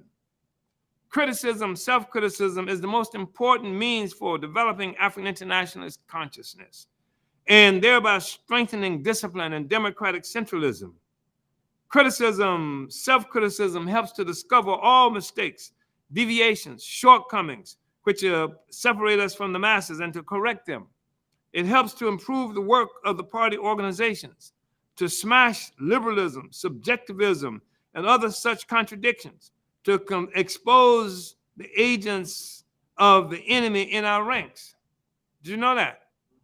Because one of the things that the agents do, especially provocateurs, you will have somebody who claims to be the hardest working person there who will take responsibility of doing this and that and then don't do it.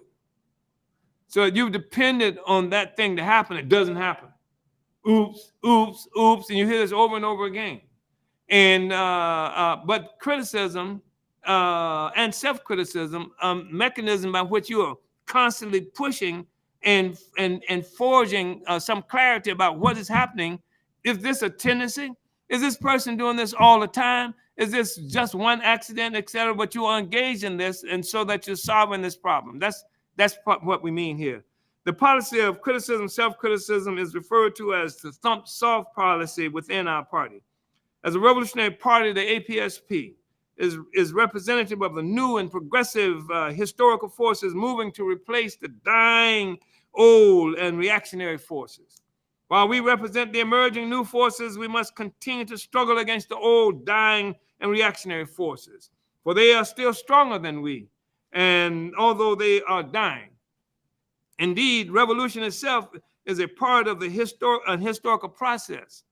whereby the will of the people is asserted upon historical forces. The will of the people asserted upon historical forces. This is the recognition of necessity in a scientific and an organized fashion in an effort to influence and escalate the development of the new and the obliteration of the old. That's what we are engaged in doing. Old has to die and to make way for the new. That's just the way it is. And so we are in this process constantly of accelerating the death, the obliteration of that old and bringing in and developing that of the new. And so inside our party, there's also a struggle between the old and the new. This struggle within the African People's Socialist Party is the response to internal contradictions. However, there are two types of contradictions. The contradictions between African people and our enemy, imperialism, colonialism, are antagonistic contradictions and can only be resolved through the ultimate destruction of one or the other. However, the contradictions within our party are non-antagonistic contradictions and must be resolved through education and reasoning. The struggle between African people and our enemy is a struggle between imperialism, colonialism, and neo-colonialism on the one hand, and national independence and socialism on the other. It is a struggle between the oppressed and the oppressor, between the rich exploiting slave masters and the poor exploited slaves. Our party is an instrument of African people. Its purpose is to lead the struggle to resolve the contradictions between our people and the enemy, contradictions which can only be resolved through smashing the enemy to oblivion. For the motive force of our enemy's existence is exploitation acquired through our colonial oppression. That's the motive force for its existence. All the members of our party are united around the single need to free our people through smashing imperialism in any of its forms. The contradictions within our party are contradictions which affect our ability to liberate. They should be resolved differently than those between the people and the enemy. All contradictions must be struggled against. The difference is how different contradictions must be struggled against differently. To struggle successfully against contradictions, we must know the nature of a contradiction, whether it is antagonistic, as between the people and the enemy, or non-antagonistic within the people's party. Since contradictions must be struggled against, and since there are contradictions within our party, we must wage incessant internal struggle. However, for our purpose for struggling within the party is not to destroy, but to unite. Therefore, we must struggle differently within our party. Generally speaking, the contradictions within our party are caused by the difference in knowing and not knowing, correct ideas and incorrect ideas, proper actions and improper actions, and doing and not doing. Our methods for resolving internal contradictions must be resolved through persuasion and education, for this is the proper method of resolving non-antagonistic contradictions. This method does not imply that we do not have to struggle just as diligently and seriously against contradictions within our party as we do against those existing between the people and the enemy. Our policy of criticism and self-criticism was inaugurated within our party for the express purpose of guaranteeing continuous struggle against the internal contradictions. And also, as our task grow in number and our activities increase in importance, it becomes increasingly necessary that we remain alert, prepared to recognize and resolve internal contradictions. The party encourages the policy of fierce struggle against internal contradictions. However, in order to ensure that party members remain aware of the difference between contradictions within the party and those between us and the enemy, the party demands that although the party struggles relentlessly against internal contradictions, our method shall be to thump softly. We call this special method of criticism, self-criticism, thump softly, to differentiate between methods of resolving the two types of contradiction. Therefore, when a party member is lax in carrying out tasks, we do not smash the member, we thump softly. When a party member, doesn't mean that we don't We don't deal with this stuff. I want to just make that real clear. We're talking about thump software. We don't mean that something. We don't mean liberalism. That's not another word for liberalism. We make that struggle because sometimes inside the party, the enemy will be inside the party, and the whole thing about democratic centralism is that it provides the working class an opportunity inside the party to protect the interests of the working class from forces who will come into the party from our enemy, either as someone who's directly connected to them or who connected them through their ideas and things like that. So that's and sometimes the enemy will be there, and when we say that there are different kinds of struggle, contradictions, and sometimes the antagonistic contradiction will be imported into the party by the enemy. When party work is affected by the existence of old incorrect tendencies, we thump softly. And as we work consistently to resolve our internal contradictions using a special method of thumping softly, we will strengthen our party, the people's weapon, so as to make it the hammer necessary to smash imperialism and issue in a new order of independence and socialist prosperity for our people. So, Comrade Director, I think this is where we'll have to stop. But I do want to implore, and more strongly than that, state that this is something that should be done, and that people should make sure that this is part of our training, that we go through this. And this, we have the opportunity to have gone this far in this discussion, and I just think that's something that we should move with this, to complete this and have it something that we're committed to do organizationally. So, and also we say here at one place, we talk about the difference in forms of struggle within the party, and where we make the statement that we require, in terms of two kinds of criticism, we say something about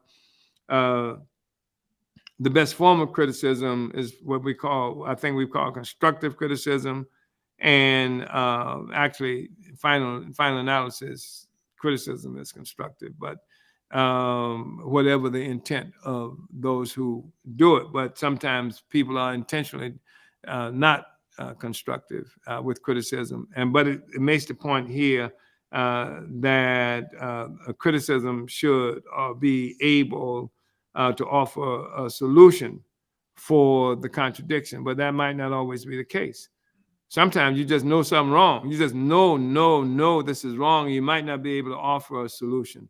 You should not hesitate to make the criticism. You should not hesitate to say, so-and-so did this, this is wrong. I know this is wrong, or we're on this path, I know it. And so that we can look at it, explore it, because your own development may not be such that you can say exactly what it is that's wrong. But we need to have that opportunity to make that struggle. Comrade Director Uhuru. Uhuru, Chairman.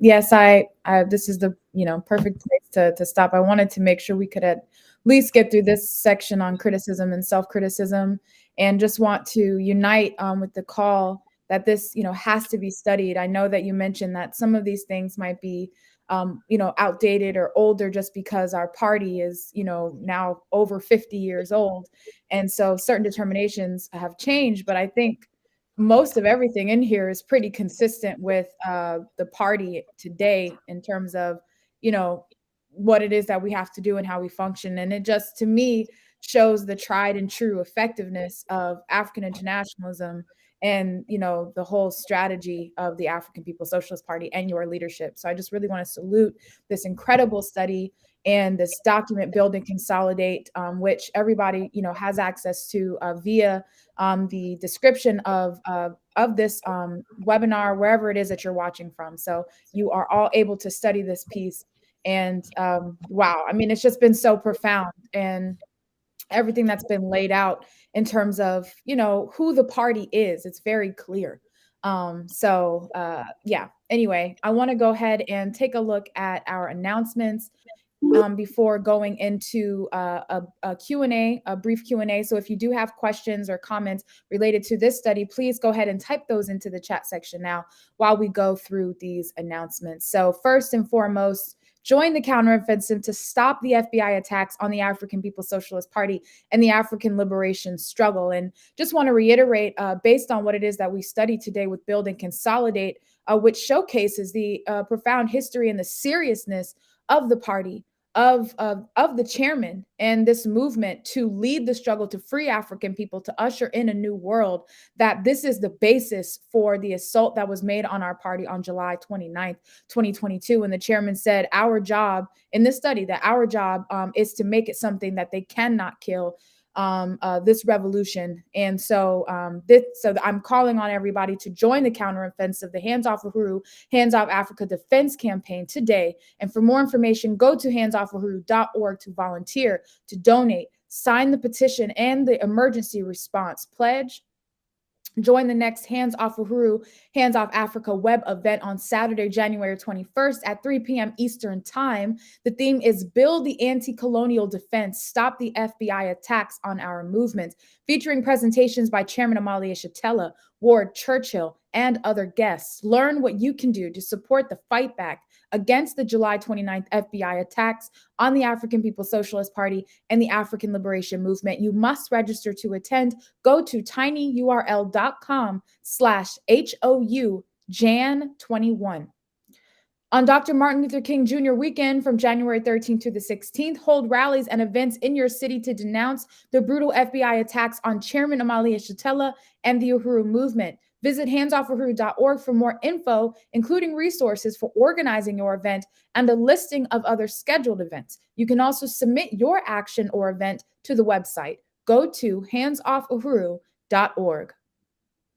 And save the date on Saturday, February 4th at 12 p.m. Central Time. The Hands Off Uhuru, Hands Off Africa Defense Campaign will hold its next mass meeting, and you can register at tinyurl.com/handsoffmeeting.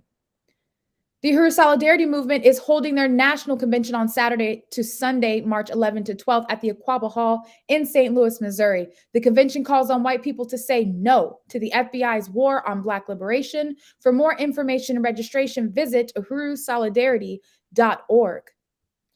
The All African Peoples Development and Empowerment Project hosts the Project Black Ankh International Conference on Saturday and Sunday, March 18th to 19th at the Aquaba Hall in St. Louis, Missouri. The theme of the conference is Building Our Own Disaster Preparedness and Emergency Response. For more information and registration, visit tinyurl.com/PBA conference.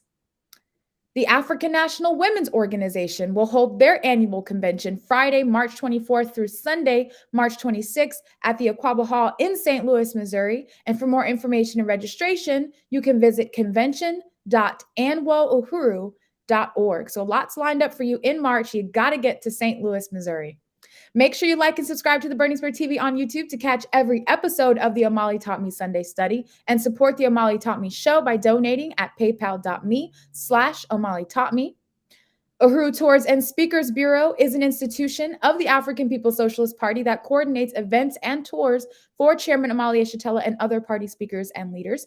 Book Chairman Omali and other Uhuru movement speakers for your campus or organization now. You can email info@uhurutours.com or call 727-914-3621. And for more events, go to theburningspear.com/events page. You can see everything that the Uhuru movement has going on there. And lastly, just to wrap up the announcement section, everything that has been laid out in this study today applies to the work, the mission of the African People's Socialist Party. If you unite with the mission, the program, the vision, and the theory behind the African People's Socialist Party, then the time to come off the sidelines is right now. We say unity of theory and practice. If you unite with the line, the position, the worldview of African internationalism, put that into practice by joining the African People's Socialist Party today. And you can do that by going to apspuhuru.org. So that concludes our announcements. So I'm going to see now if we have any questions. I don't see any from today yet, but please go ahead and put them. Oh, Chairman has his hand raised. Yeah, I'd like to make another announcement. Yeah. That is the Black is Black Coalition for Social Justice, Peace, and Reparations. We'll be having what is I think our seventh annual electoral campaign school in St. Petersburg, Florida, in April. What is it, Kenge? On April 8th and 9th. That's going to be in St. Petersburg, Florida. And we're doing it in St. Petersburg, Florida, because at the Uhuru House there, that came under attack on July 29th. We think it's really important to have people come in to see that and to participate in that school there. So everybody should get ready. We've been accustomed to coming to St. Louis in the last period for the school. We're going to St. Petersburg, Florida this time. Uhuru. Uhuru. Okay, coming to my hometown. Uhuru, Chairman. And I attended the first Black is Back electoral campaign school when it was hosted in St. Petersburg, Florida. And that's where I learned how to run for office when we ran our electoral campaign. So, Uhuru, comrades. All right, so it looks like we do have one question from username. Oh, and I see Comrade Jamal in Moorhead, Minnesota as well. Okay.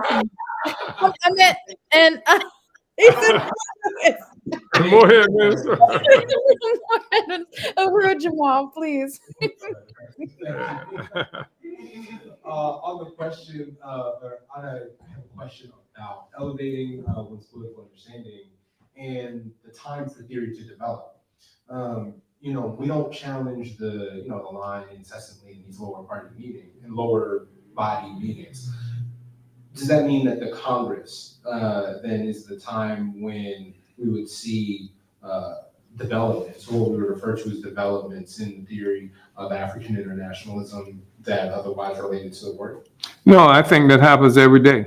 When we're out there with the Burning Spear newspaper, when we set up our tables and stuff like that in our regular meetings, because what we're meeting about and talking about and doing this work is all about African internationalism. And what our practice does is validate or otherwise our theory. And we learn better. We become more theoretically developed as a consequence of going out and doing that practice. So everything that we do is informed about theory, about tactics and strategy and what have you. So it's not just doing stuff. Yeah. So everything, not just the Congress, but I think we should, in preparing for the Congress and getting to the Congress, we should, we have more concentrated kinds of discussions and things like that, where we're looking at resolutions. And when we're talking about a resolution that's coming for Southern Africa, for example, it's got to have some reflection on what's happening in the real world in Southern Africa and the work that we're doing there and where we're trying to go there and whether or not that meets, who we are theoretically, etc. So everything. Uhuru. All right, thank you. Uhuru, Chairman. Oh, okay. We have another one in St. Louis. Yeah. Uhuru, Comrade Temba.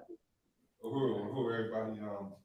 I just want to really appreciate this study, and just to, I just came up here because I am this is perfect.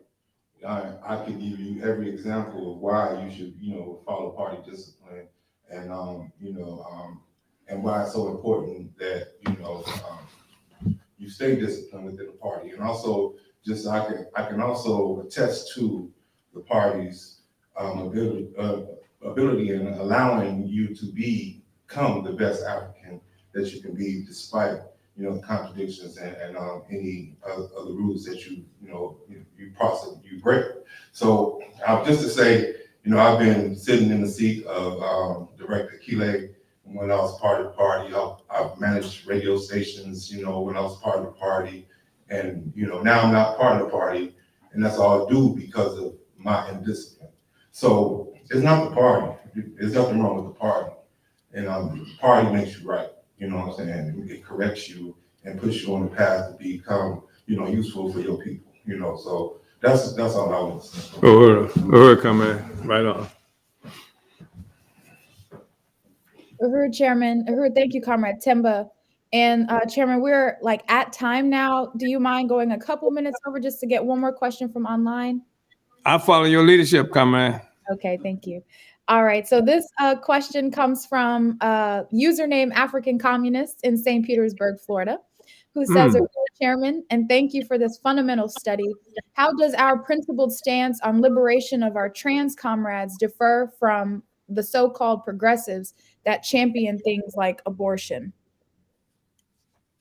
Okay, I didn't understand the question. Perhaps you can explain it to me. Okay.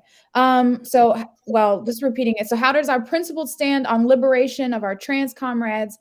And that's, yeah, I do get confused there from the trans comrades to the point about abortion. But I think in terms of what you were laying out earlier about not isolating any part of the African nation, but also there's like these the politic usually around that, like trans lives matter and all this kinds of stuff that differs from the, like it's a different position. Our position, even from like the whole concept of a Black Lives Matter and things like that, is a totally different position. So I probably confused it even more. And Comrade African Communist, you'll have to clarify your question for us. But I thought it had something to do related to the point you were making earlier about Let me just say that colonialism as a mode of production, first of all, this thing as it emerged in the world, it swept the entire world. Usually, the world has been perceived by peoples in various places, in part based on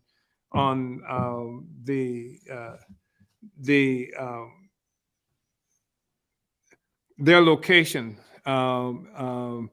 within modes of production.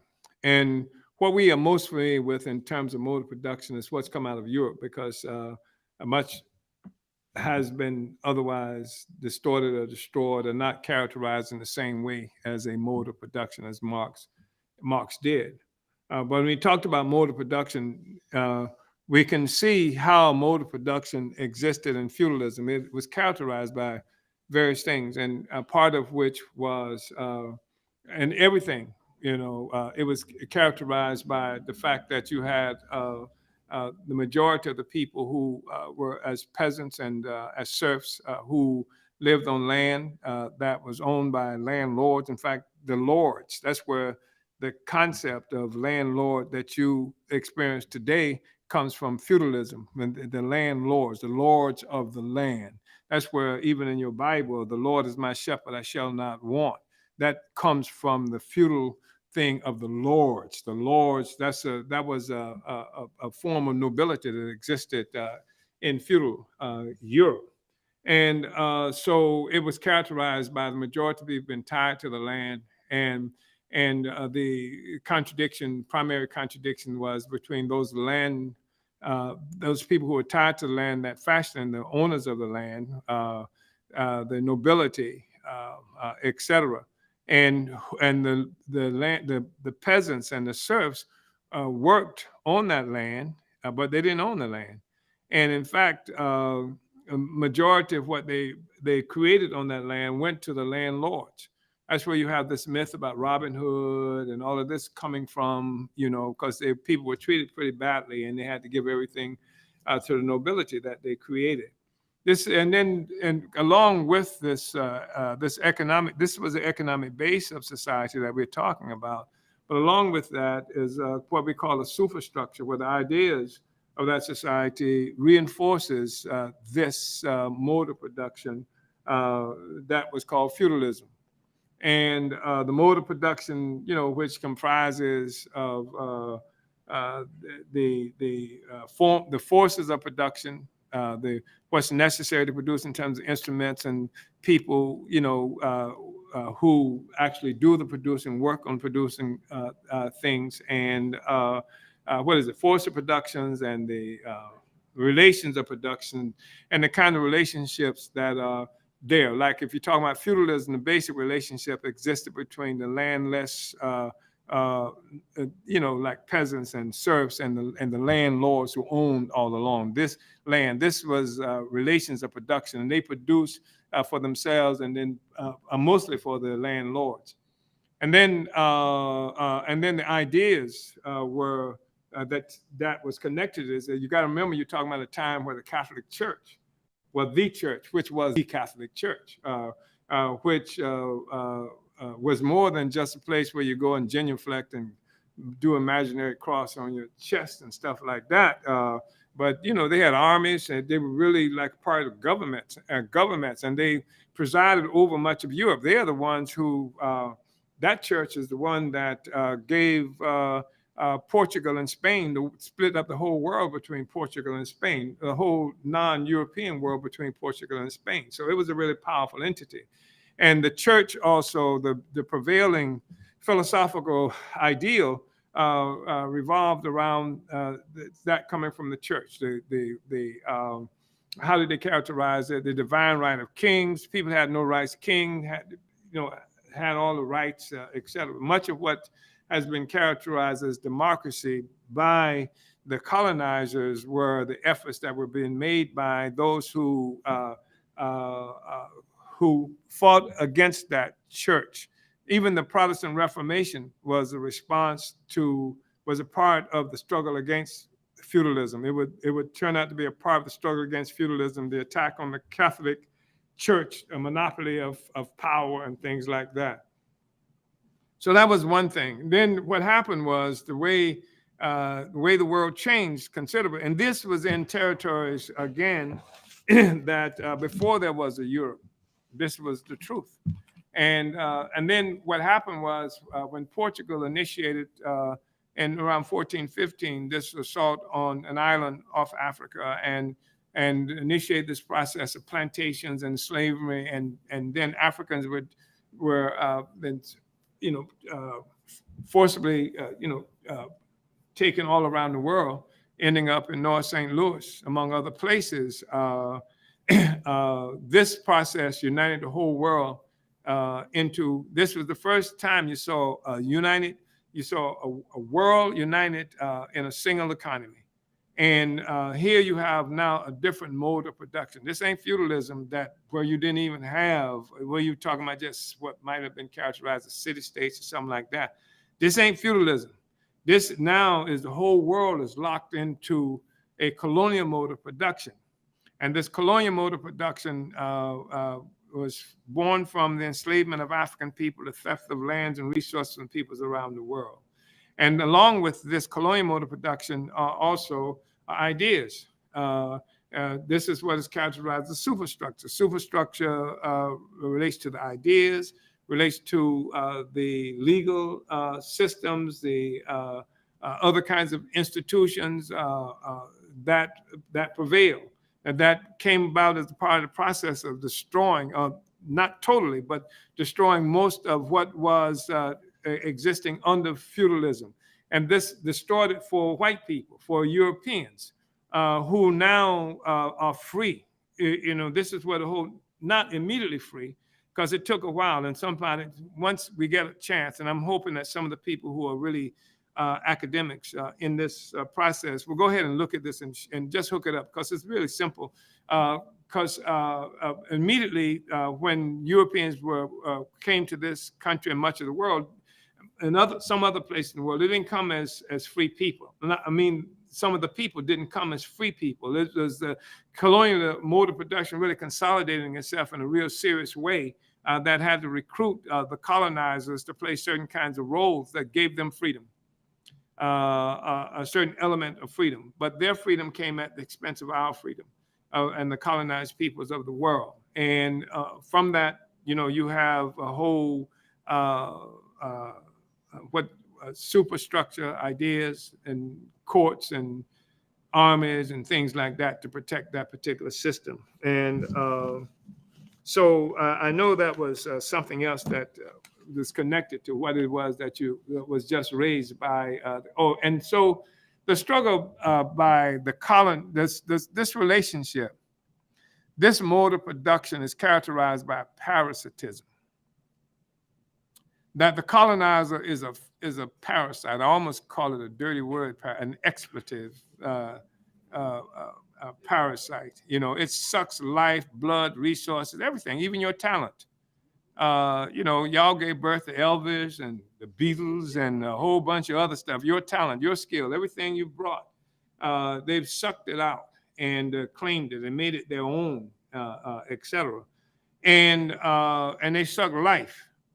And here, you're talking about a people who, when before Europe learned to master fire, magnificent civilizations have been created not only in Africa but places like China, etc. And now all of that, much of that, has been taken away and has been captured by the colonizer and the colonial mode of production. So it's parasitic, and that's why you look at the lifespan of African people as compared to the colonizers. And this whole abortion issue has a different thing to us than it does to Europeans, because for Europeans it's a right to, how's it characterized? A right, freedom, right to my body, or something like that. But Africans don't have choices here. And the Africans are fighting for the right to live. And sometimes we're put in a situation where an abortion functions in part of the right to live, which is really messed up, that you have to participate in a process like that that's imposed on us. And when you talk about things like trans and et cetera, much of this comes as confusing in part because the superstructure is in a state of crisis. When I say the superstructure, I'm talking about the ideas, the ideology, et cetera. It's in a state of crisis because peoples around the world have been struggling for a while now effectively to change their relationship to this colonial mode of production. So the ideas that used to work don't fit that tough anymore, don't fit exactly anymore. So there's a lot of confusion here. That's why, when you say, well, is it, how does it go? He, they, them, all this other kind of stuff. There's confusion abounds because none of the stuff that the colonizer, has defined doesn't fit reality. That generally speaking, neither does the he, she, they, anything fit either. This process of defining the world is something that we're engaged in right now. And in terms of even the thing about trans and what have you, I mean, it's extraordinarily confusing because life is permitted under certain kinds of circumstances all the time. But that's certainly true, like within the colonial mode of production. So we're in the process, this whole revolutionary struggle we're involved in right now is a part of a process to redefine every damn thing. And the destruction of the colonial mode of production is central to that. And I just remember how how the struggle of Black people in this country in particular, when I say this country, I mean the United States. I'm saying that because I know that there are people who are participating in various parts of the world, how it was the thing that kicked off the issue of women's rights and gave it a certain character, and gay rights and all this other stuff, because central to the ideological foundation of this country is colonialism, what has happened to us. And so when the colonized people is knocking the door down, challenging everything that they've defined us to be, it shakes the entire ideological foundation. So, and now other peoples are mobilized and other forces are mobilized to deal, like with this question. And that's why you would have a gay liberation movement. You have a Black liberation movement, you have a gay liberation movement, women's liberation, and all this other kind of stuff because of the influence and impact of this critical issue of colonialism in this country. So I'm sure I didn't answer that question effectively for what communists in St. Petersburg, Florida, but any communist in St. Petersburg, Florida, that's an African internationalist, and that's what we're struggling for, is all right with me. Uhuru. Uhuru, Chairman, thank you. And I see lots of discussion that came after, this question. And African Communist says, thank you for that excellent answer, Chairman. So It was helpful. And it generated a lot of, I think, really great discussion too, clarifying, some really essential points of how, like, as you've laid out, the colonial mode of production has defined everything in the world. This is how we've, come to understand the world. And our objective now is redefining the whole world and Whole damn world. the whole thing, thing. Every concept, idea, everything is being, pushed out of the way to come usher in the thing that we are pushing to the surface. So, well, I'm going to say two things, and I know we have to go. I mean, because this used to be a saying in the African community. I think about how we talk about the whole colonial mode of production came into existence off the backs of Africans being enslaved. We brought it; it was brought into existence that way, and I'm just reminded how African people, especially African women, who said, "I brought you into this damn world, and I'll take you out." You understand? And that's what we've been offended by, this colonial mode of production. We brought you into the world, and we'll take you out. And the other thing I want to say is that I want us to begin, when talking about July 29th, to begin characterizing this assault on us as racist also. I want to characterize as racist. We don't talk much about racist and racism because we understand that racism is simply the ideological reflection of a colonialism, the ideological underpinning of colonialism, but it's there. It doesn't have for us the same relationship it has for Joe Biden and other people like that. But the reason I think we should do that, I think is really important because what has happened is that these white people have attacked us and say they attacked us because white people told us what to do. That we voted because white people told us to vote this, well, who they would characterize as white. Because Africans are too stupid, too dumb. They've taken this whole racial canard, I think you pronounce it like that, and then they are using that, and I think we should throw it right back at them in the sense that you're attacking us. This is a racist kind of attack that presupposes that Africans are too stupid, too ignorant to know our own way, and that somebody else who you would describe as white would have to show us the way forward. I think that's going to be really important for us to do that. And so all of the anti-racists should be able to be opposed to it too, just based on the fact that it's racist what they have done, this proclamation. We want to put everybody who hesitates to even look right at this question to have to say that they do not unite with the racist assumptions associated with this claim.